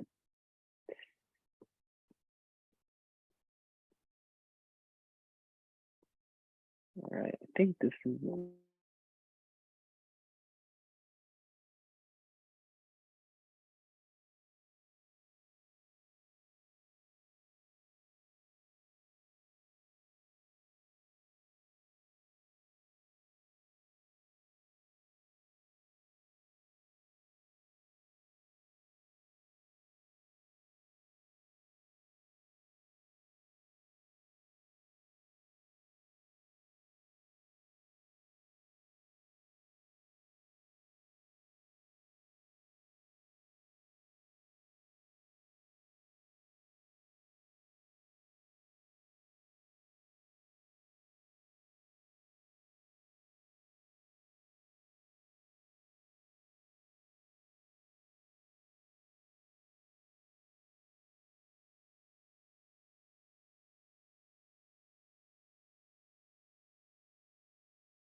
Hey, Robbie, you're muted if you don't know. Oh my god. Really? I was muted this whole time? Yeah. Fuck, fuck. I'm so sorry, guys. I was thinking he was checking some levels. Oh god. Oh god. Jesus Christ. Alright, I apologize. We'll start from trend line 1. Alright. Trend line 1, it's pretty much like a dive. Oh my god. You guys, I'm so happy someone said something. Alright, great. Trend line 1 is pretty much like a divergent trend line. Okay. No, this And- one was audible. This one was audible. That Okay. that last part was just muted. Oh, okay. This one was Oh, okay. Alright. the last 10 line that you drew. Yeah, this one. From here Alright. you were muted. Yeah. Oh, okay. Great. Thanks. Okay. So what I was saying was, let's just say there was a T-level here. The storyline behind the fact that price broke out resistance, a dynamic resistance. At that moment in time, when you're entering this trade, price opens up here and then it's dropping, and it's a full-bodied candle. When you see the candle, then the idea of OHLC is if I am bullish, price needs to go down first. When you see that happening and prices drops, and then when you start seeing rejecting, start lining your orders up, and it starts to go. How do you manage a trade if it doesn't break a decision level while the candle is in, if you're just waiting for time and closure, how do you manage a trade during those moments? For me personally, say I got in at this point right here, and at the bare minimum, I need a creation of a decision level, but it's not happening. At that moment in time, I don't trade without SL. So if I see that price is, this is my entry price. If I see that price is coming, if I enter that rejection going up. If I see it coming down like this, I'm gonna close my trade. I'm gonna close it all. I don't care. I'll re-enter it again, no problem. But to save my account, because I'm risking 15, 20% of my account, I like sharp movements, and I TP out major partials at 20, 30 pips, and I let the rest run. But if I don't have that closure, so it's like, I have to wait another 45 minutes for me to understand that price wants to keep going. But in the beginning, initially, it's taken forever for price to break, or tell me something. If it comes down close to my entry, I'm closing it. It's just my way of doing it, because I don't use SL. Some people will use an SL, say a 20, 30 pip SL, just say 20, 25 pips. They'll say that, even if I'm in drawdown, it's okay, I have my SL. Me, even if it comes around here, I'm closing it. So instead of losing $500, I'm gonna lose maybe $50 or $100. That's just my way of trading. I did use SL before, and I just found that there's better ways to do with decisional levels. I think there's better ways to monitor this trade. Let's just see. 1 second. Let's just see. I go to M15, right? See, I enter this trade right here. This is, well, first of all, this is the push up. Let me just see something here.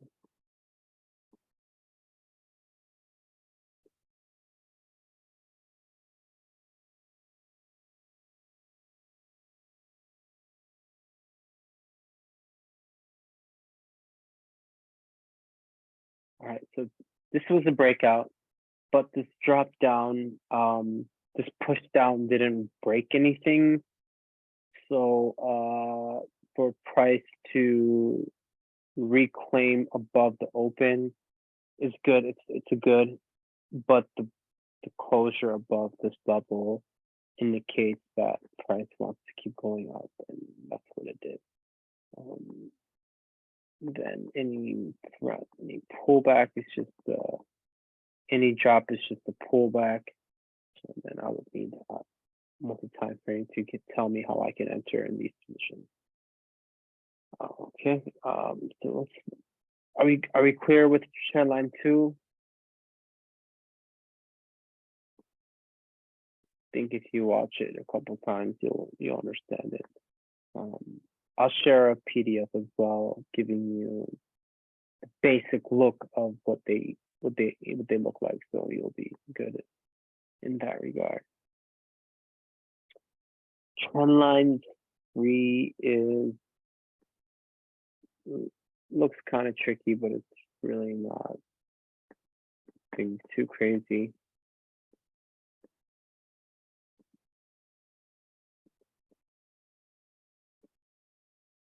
Okay, so it is the tap of resistance, support, and resistance.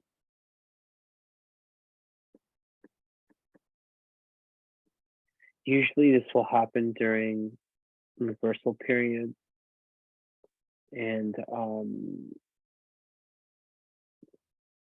this is very powerful trend line, in my opinion.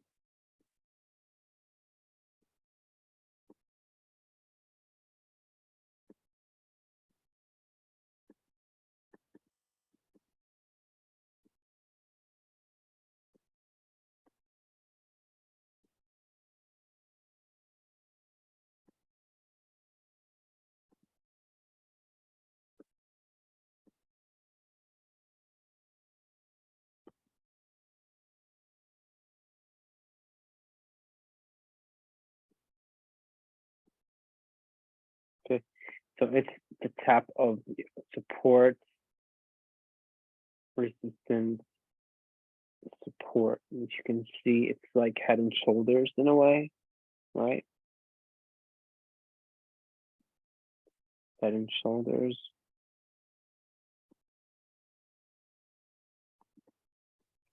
So let's look at a couple of examples of that. Make sure we have the idea, support, resistance, entry at the support, form bullish, example.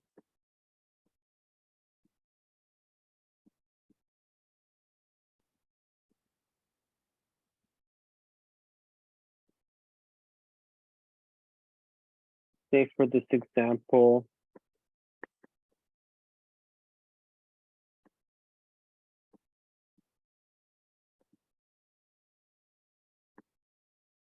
your key levels right here, and then your trend line is resistance, support, and then you enter at resistance at this trend line here. Okay.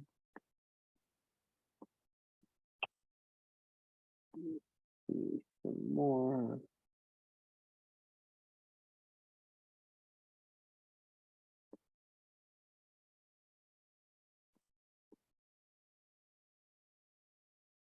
I'm gonna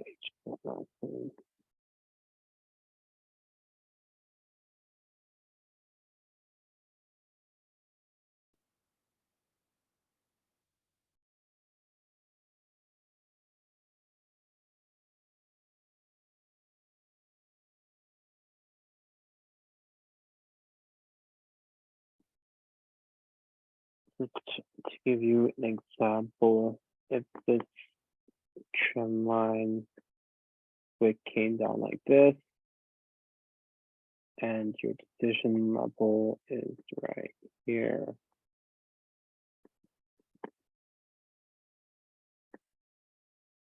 Oops. Something like that is acceptable. You have your support, resistance, and then support. Key level is right here. And then you buy. You see price come down, reject your key level, your trend line, and it starts waking up. That's where you start entering your order.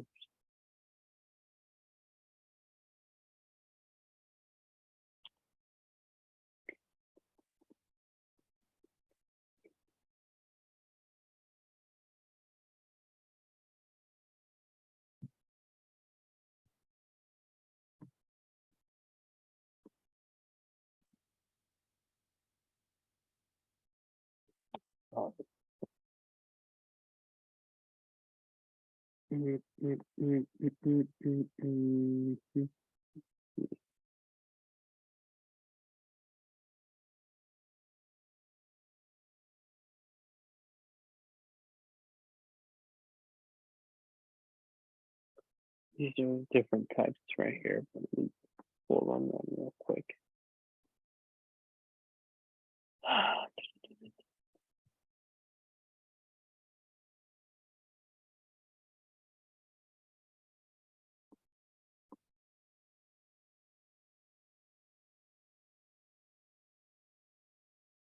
This is one.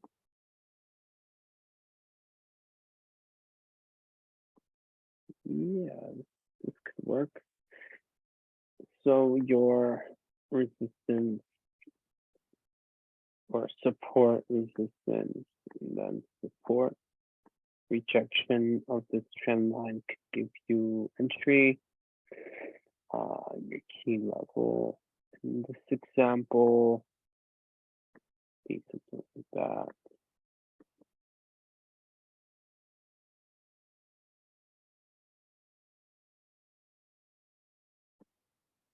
Okay.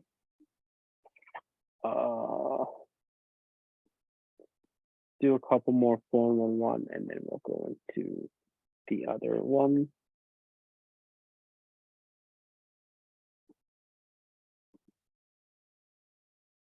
Okay, another one.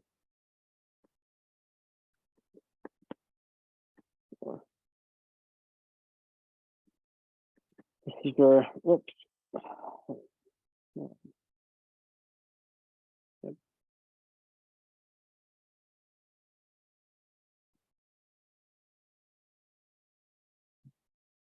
Key level and your trend line is resistance, support, resistance. And you trade. You take the trade to manage this. Looks very messy, but all you would have to do is see this. This is H1. What took price up?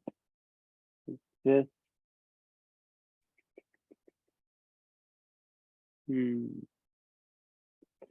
Let's drop down one time frame below and see if we can get some more information.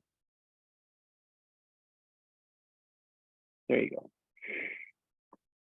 Drop down one time frame, you'll see that the level that took price up into your key level right there, right? This is your drop decision.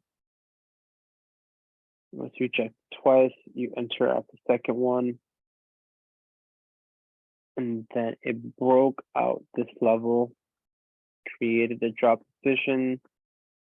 So any retest at these levels, I believe you can take another sell. I'm curious if that happens or not. Yeah. Does. Actually, coming from these guys right here. But you could have taken this as well, if you were flexible. You could take that 411 trend line as well.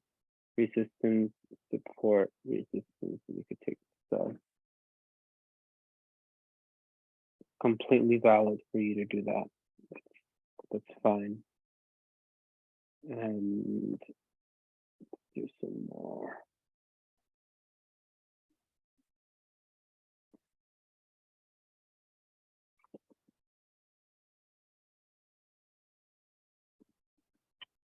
All right. I think 411, you guys have a good eye view for it. Again, I'll give you guys some more examples of it so that you can go over it if you need to. The next one is E5, or call it the head and shoulders trend line. It's pretty much like T1, but in between point 1 to 2 or 2 to 3, there is a head. So it could be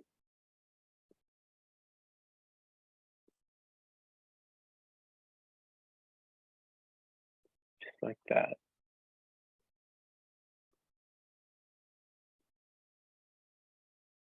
Again, you're entering at the third point. So there's other mentors that say that this should be like your last resort, or like if you're looking for a trend line 1, and you see this is like your last resort. I don't think it's last resort. If it's there, it's there. If you see it, use it. If you don't see anything else, right? There's no such thing as last resort. The market isn't perfect, so you have to be flexible, right? All right.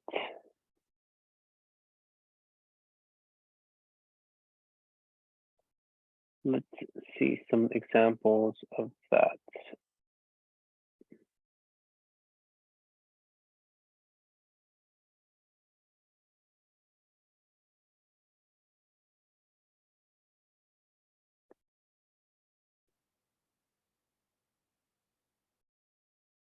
Yeah, you could do that. Step 1, step 2. Actually, no, that's not the cleanest one. I apologize.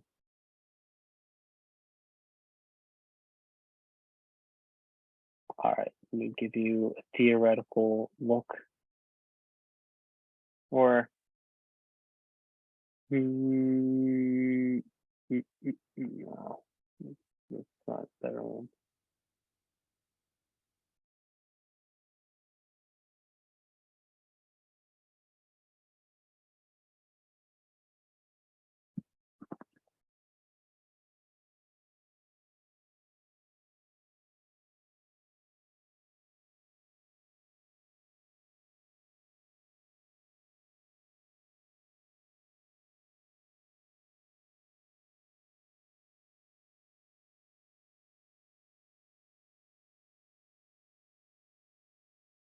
Might be a little hard to see, but it's still completely valid.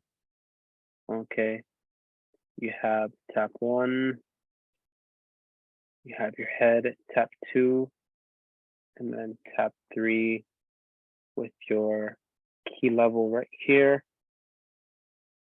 Right, this is your head.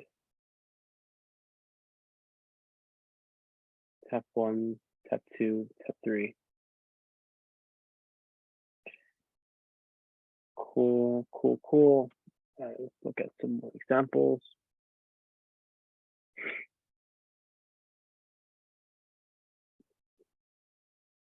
Let's see if this one is valid.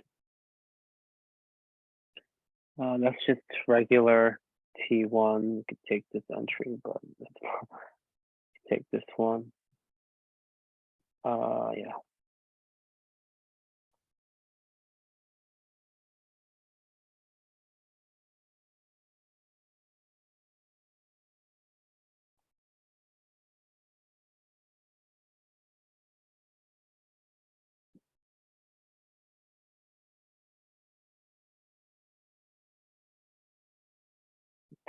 T1.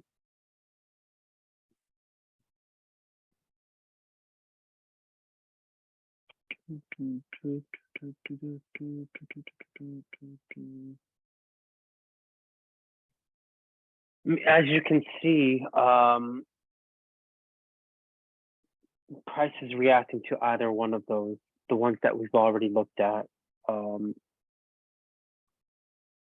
And we already have, and we have two more left to look at. So it's pretty cool that these trend lines give us these types of entries to begin with. So for this one, you have tap 1, tap 2, and then tap 3. Key level here. And anything else? Yeah. This is your head right here. 1, 2, head, 3. Key level entry here.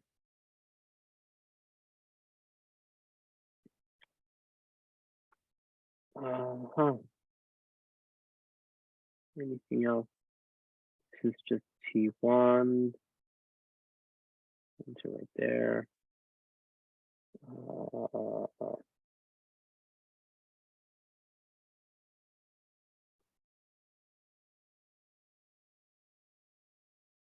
Again, T1.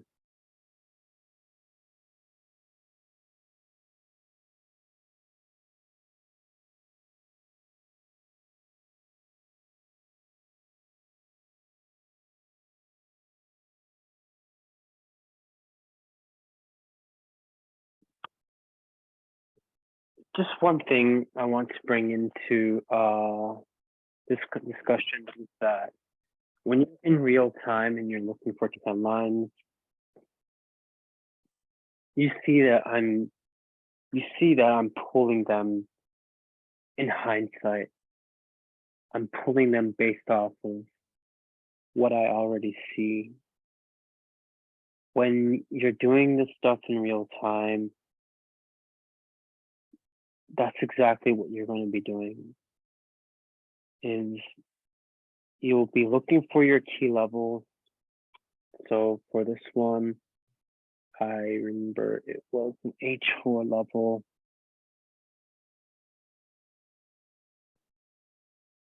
Right here. Oops, let me just get a horizontal tool. Chart. And then for example, a trend line. Well, I would take 5, to be honest. It's not lining up, but just make sure it's right.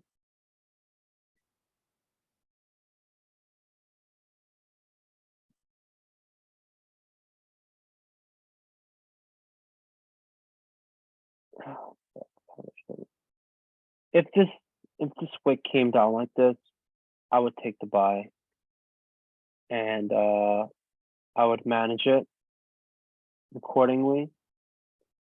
If I get 20 pips out of it, I'm good, whatever. Because what happens is I'm already in these cells from the top, right? These pullbacks can be lucrative as well. So one thing, for example, one of my previous mentors, Arif T, he doesn't trade direction at all. Like I don't think he really focuses on direction too much. And my reasoning behind that is because the guy is trading a very big account. So he's just gonna trade the setups as they come, looking at a couple time frames, flipping through them and seeing what SNR and trendline combination he has to enter, just to collect 20-30 pips, because since he has such a big account, for him to be, take 20, 30, 40 lots here and take 20-30 pips, it's more than enough for the day. If you have one or two of those, then you just paid off your monthly expenses just in one day. So traders like him, direction isn't really too important, but me, because I'm so nitpicky, I like to know what the heck is going on at all costs. Even if I'm in a sell here, it's okay to take these buys right here. For an example, I'm just giving you an example, right? So let's go back into some more examples of T5. This is completely valid.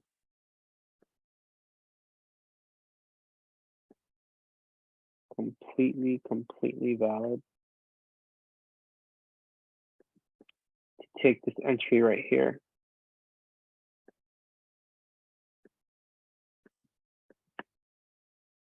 You have your head, your first tap, second tap, the head, the break, and then the retest. So you can take that completely fine.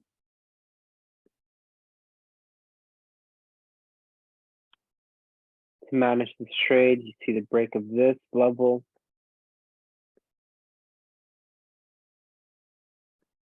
So any rally up is just a pullback where to previous decision level.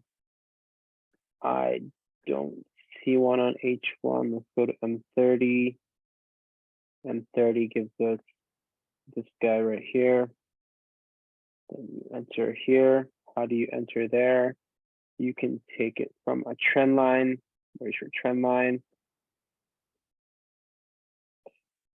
You can see something like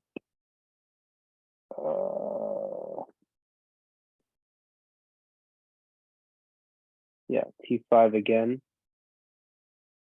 Tap one, right? Tap one.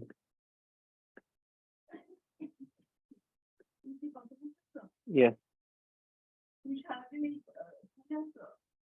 Tap two, tap three, and then you can enter. I'm busy, I'm working right now. Can you please close the door?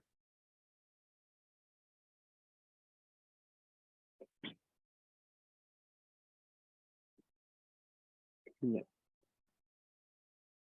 All right, T5.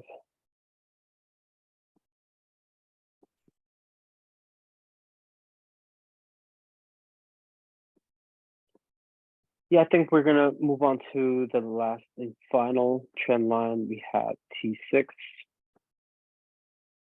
So T2 is when you have the break of support when it was tested twice and then a retest of it.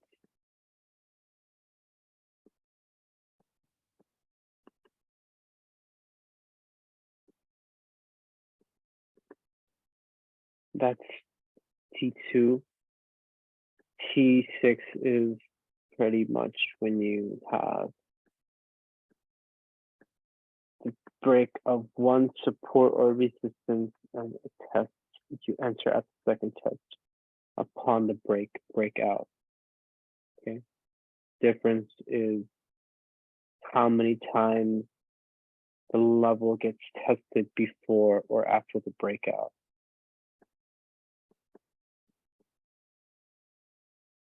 So for this one, we'll be looking at this one right here. At the second test, we'll be looking to enter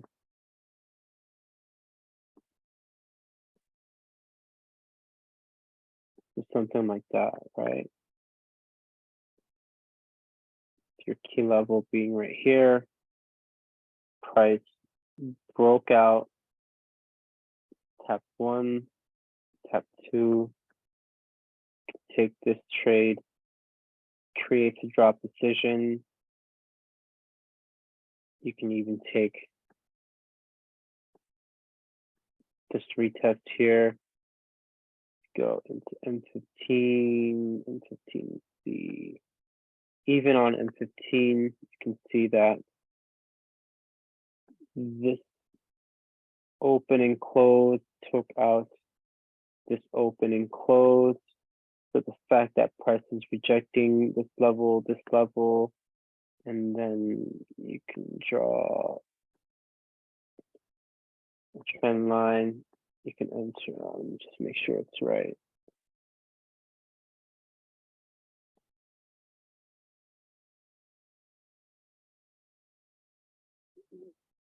No, didn't work. Let's see if I could find one. I mean, this is where like you determine whether or not you need a trend line or not. But let me just make sure that this is tight. If I can make it.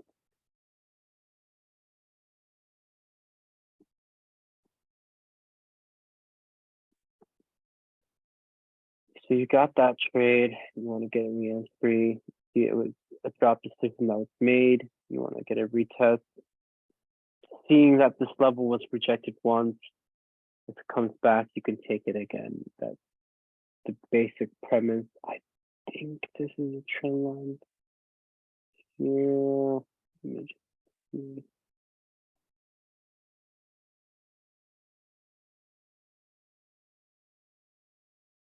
Nah, I'm just gonna say that this one had no trend line, and you could enter based off of the rejection after you had a drop decision. So entry here, entry here. How do you manage this position? Continue to see levels of decisions going to the upside being broken. And this one was cheeky as well because you could have gotten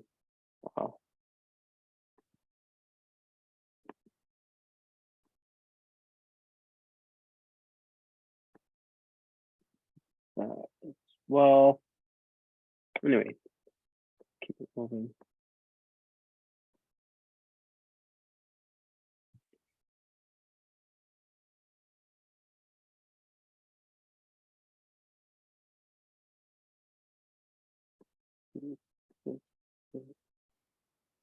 I don't like it. It's kind of ugly.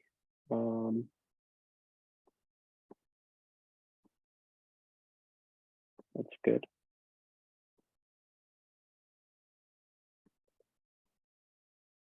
Or well, this is T2. You have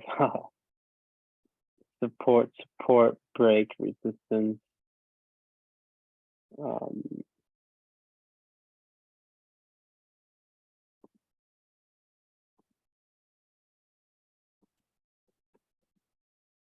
This is T6.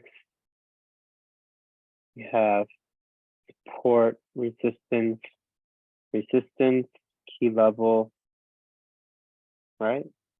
You have support, resistance, entry here. Again, the same protocol, how to manage it. Just looking for the drop decision to be made. If it takes a long time for that to be made, all you have to see and look for is if price creates a rally decision. That's it. But for this example, you see that our decision level keeps getting respected, so you're good. You can see that.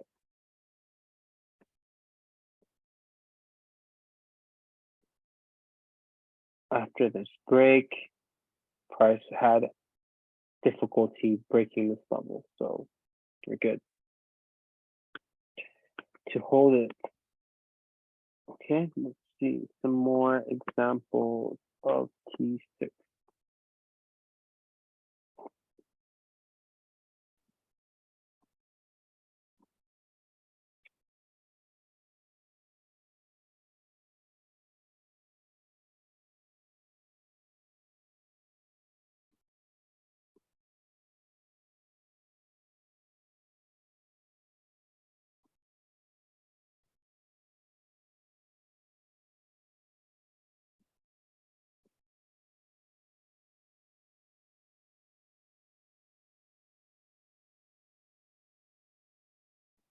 Okay.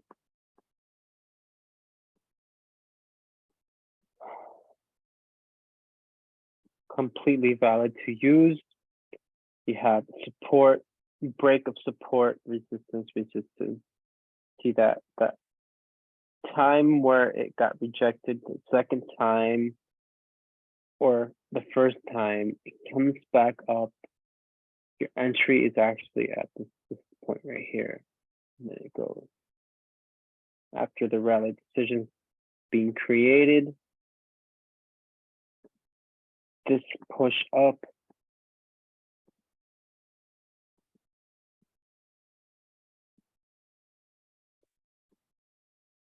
yeah, it closed above this level.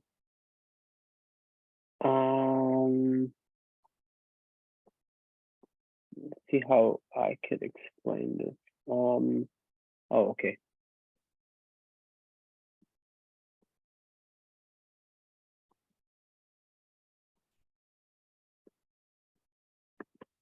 This level was the key level that was broken.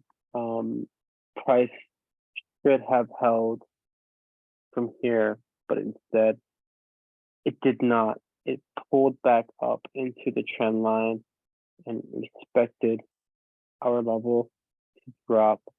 If I were to drop down a time frame, let's see if there's anything else. Yes, there's M30 drop decision as well. Section 1, section 2, and then to manage it, you want to see this level being broken. What happens? Even the smallest closure, it closes below. What closes it? This gap right here. This level gets rejected once. You could take this. You could take this one as well. And then obviously just follow price as it goes. Closes, what did it close below? It closed below this level here.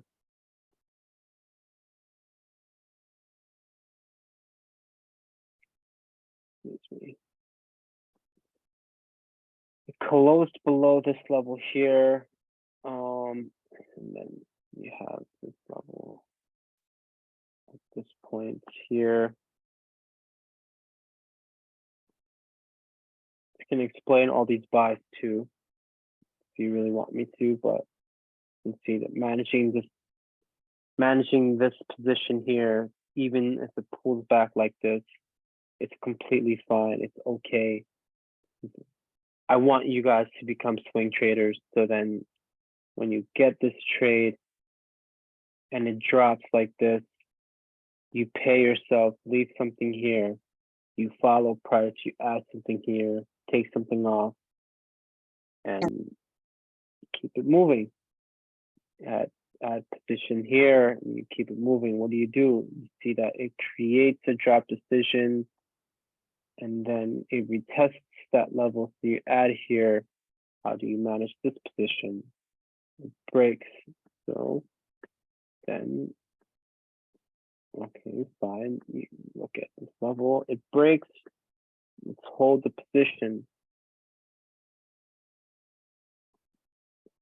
What happens here? It breaks this decision level, comes back up.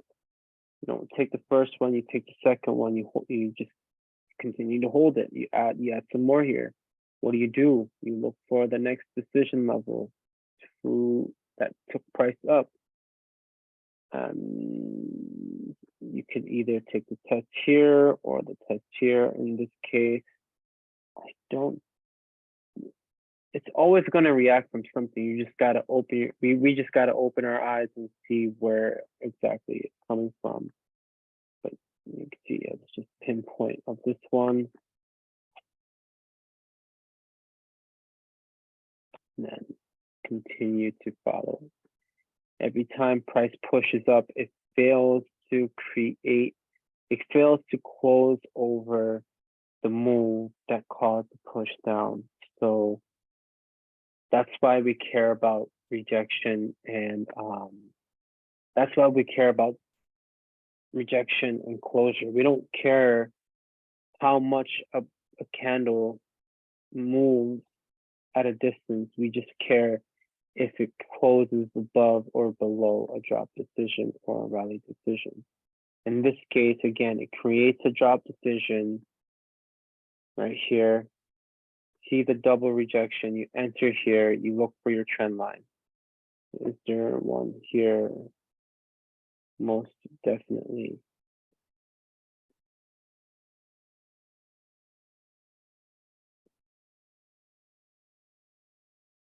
Fuck, one sec.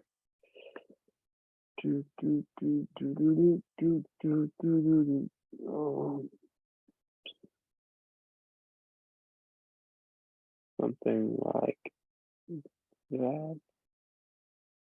No, that's not clean. Sorry, guys. That's not. This is a clean entry, but the entry wasn't clean. Let's see. Let's see. Oh, I think I found it.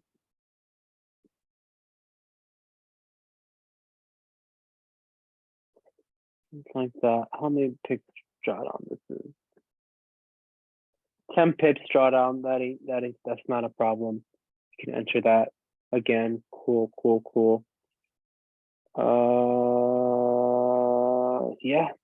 Okay. Let's look at some more T6 and then we'll wrap it up.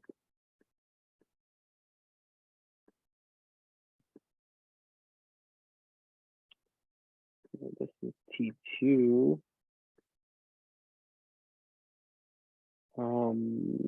T6, T6. Like this.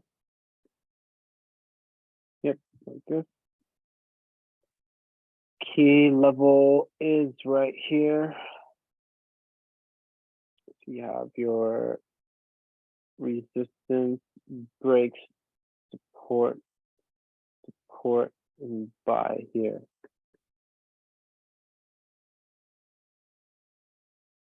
Cool. So that is our rundown. We did decision levels and trend lines. I wanted to do those two after consecutively, and now you can start testing that stuff in the live markets. Multi-time frame, I did do a little bit of it today, but next week we'll focus on that more. Then we can start to glue everything together. The week after that, I'll do a lesson on compounding risk management, how to risk, how to pass the prop firms, how to compound. And after that, we're going to do a session of putting everything all together. And then I think that can wrap it up.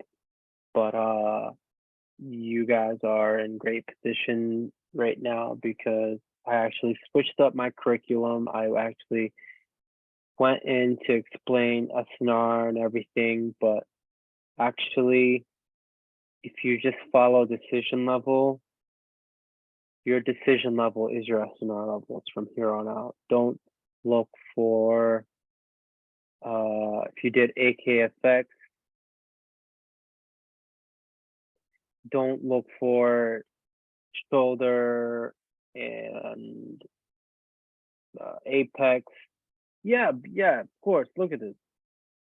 You can take that. I mean, what is it? Does it hit? Does it hit? I don't know.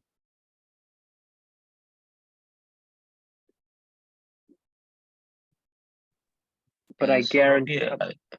But I guarantee you that there's a. I guarantee you that there's a decision level here, within this area.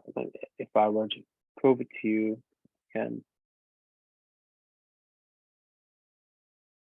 decision level here, right? That is what I want you to really master. If you give yourself a reason why I'm taking it, not just only because it's a fresh classic V-shaped SNR, but understanding that this push up, the logic behind this is that this push up closed above a level that pushed price down. It's like break of structure or something like that, or change, a shift in markets, price, whatever sentiment, or however you want to say it. I don't care. Just knowing that at every time that at every SNR level that you're used to monitoring, there is a decision level that's causing that movement there. So if you just focus on the decision level instead of the SNR, then you can just consider your decision level as your SNR, and then combining your trend lines with your decision levels. You'll be in great shape to take it. I really want to simplify it as much as you can instead of you drawing lines all over the place. It's just looking at one or two things, flipping between time frames, and then taking the trades as they come. That's it. It's really, really, really how I want to simplify the game for you. So far, it's been working tremendous for me. I haven't seen this type of consistency for myself in the 4 years that I've been trading. I've traded every strategy under the sun: supply, demand, smart money, indicators, forex, patterns, double bottoms, triple tops, triangles, you name it. I traded it. I failed. I made money, but not consistently until I found the system. And I think the fun part is when we put everything together, and then when I explain compounding, because you can take small $100, $1,000 balances to 5, 10K in a short amount of time if you do the things that I'm showing you. Every time I took the out trend line trades, I've been telling you how to manage it. If you can manage the trade and add more to your positions with your open P&L in a over leveraged position, you're allowed to enter more positions at full margin and double your money with the money that you're already making. If you are running a trade right now with a full margin at $100 and say that you multiplied it to maybe 3x, $300, you full margin that $300 again. So then when you double that, you just doubled, when you doubled that $300-400, you're at 800 in a couple hours, just based off of what I'm showing you. And believe me when I'm telling you that I've done this, and this is why I'm getting recognition from the mentors I'm not even Malaysian, bro, but they're giving me rights to teach this stuff. So, and they don't even teach this stuff because I guess, I don't know, someone in their community, I guess they respect each other's intellectual, like one needs to go to another person to learn one thing, to learn another thing. I'm just giving it all because I learned from them all. So I don't give a shit. Like, I don't have a personal relationship with anyone. So I'm giving you everything that I've learned and combining it into one, and then making it in a system where it's just 2 or 3 things that you focus on, and that's it. Storyline, all that AKFX stuff, it's good, but it's not necessary to overcomplicate yourself the way they seem to explain things.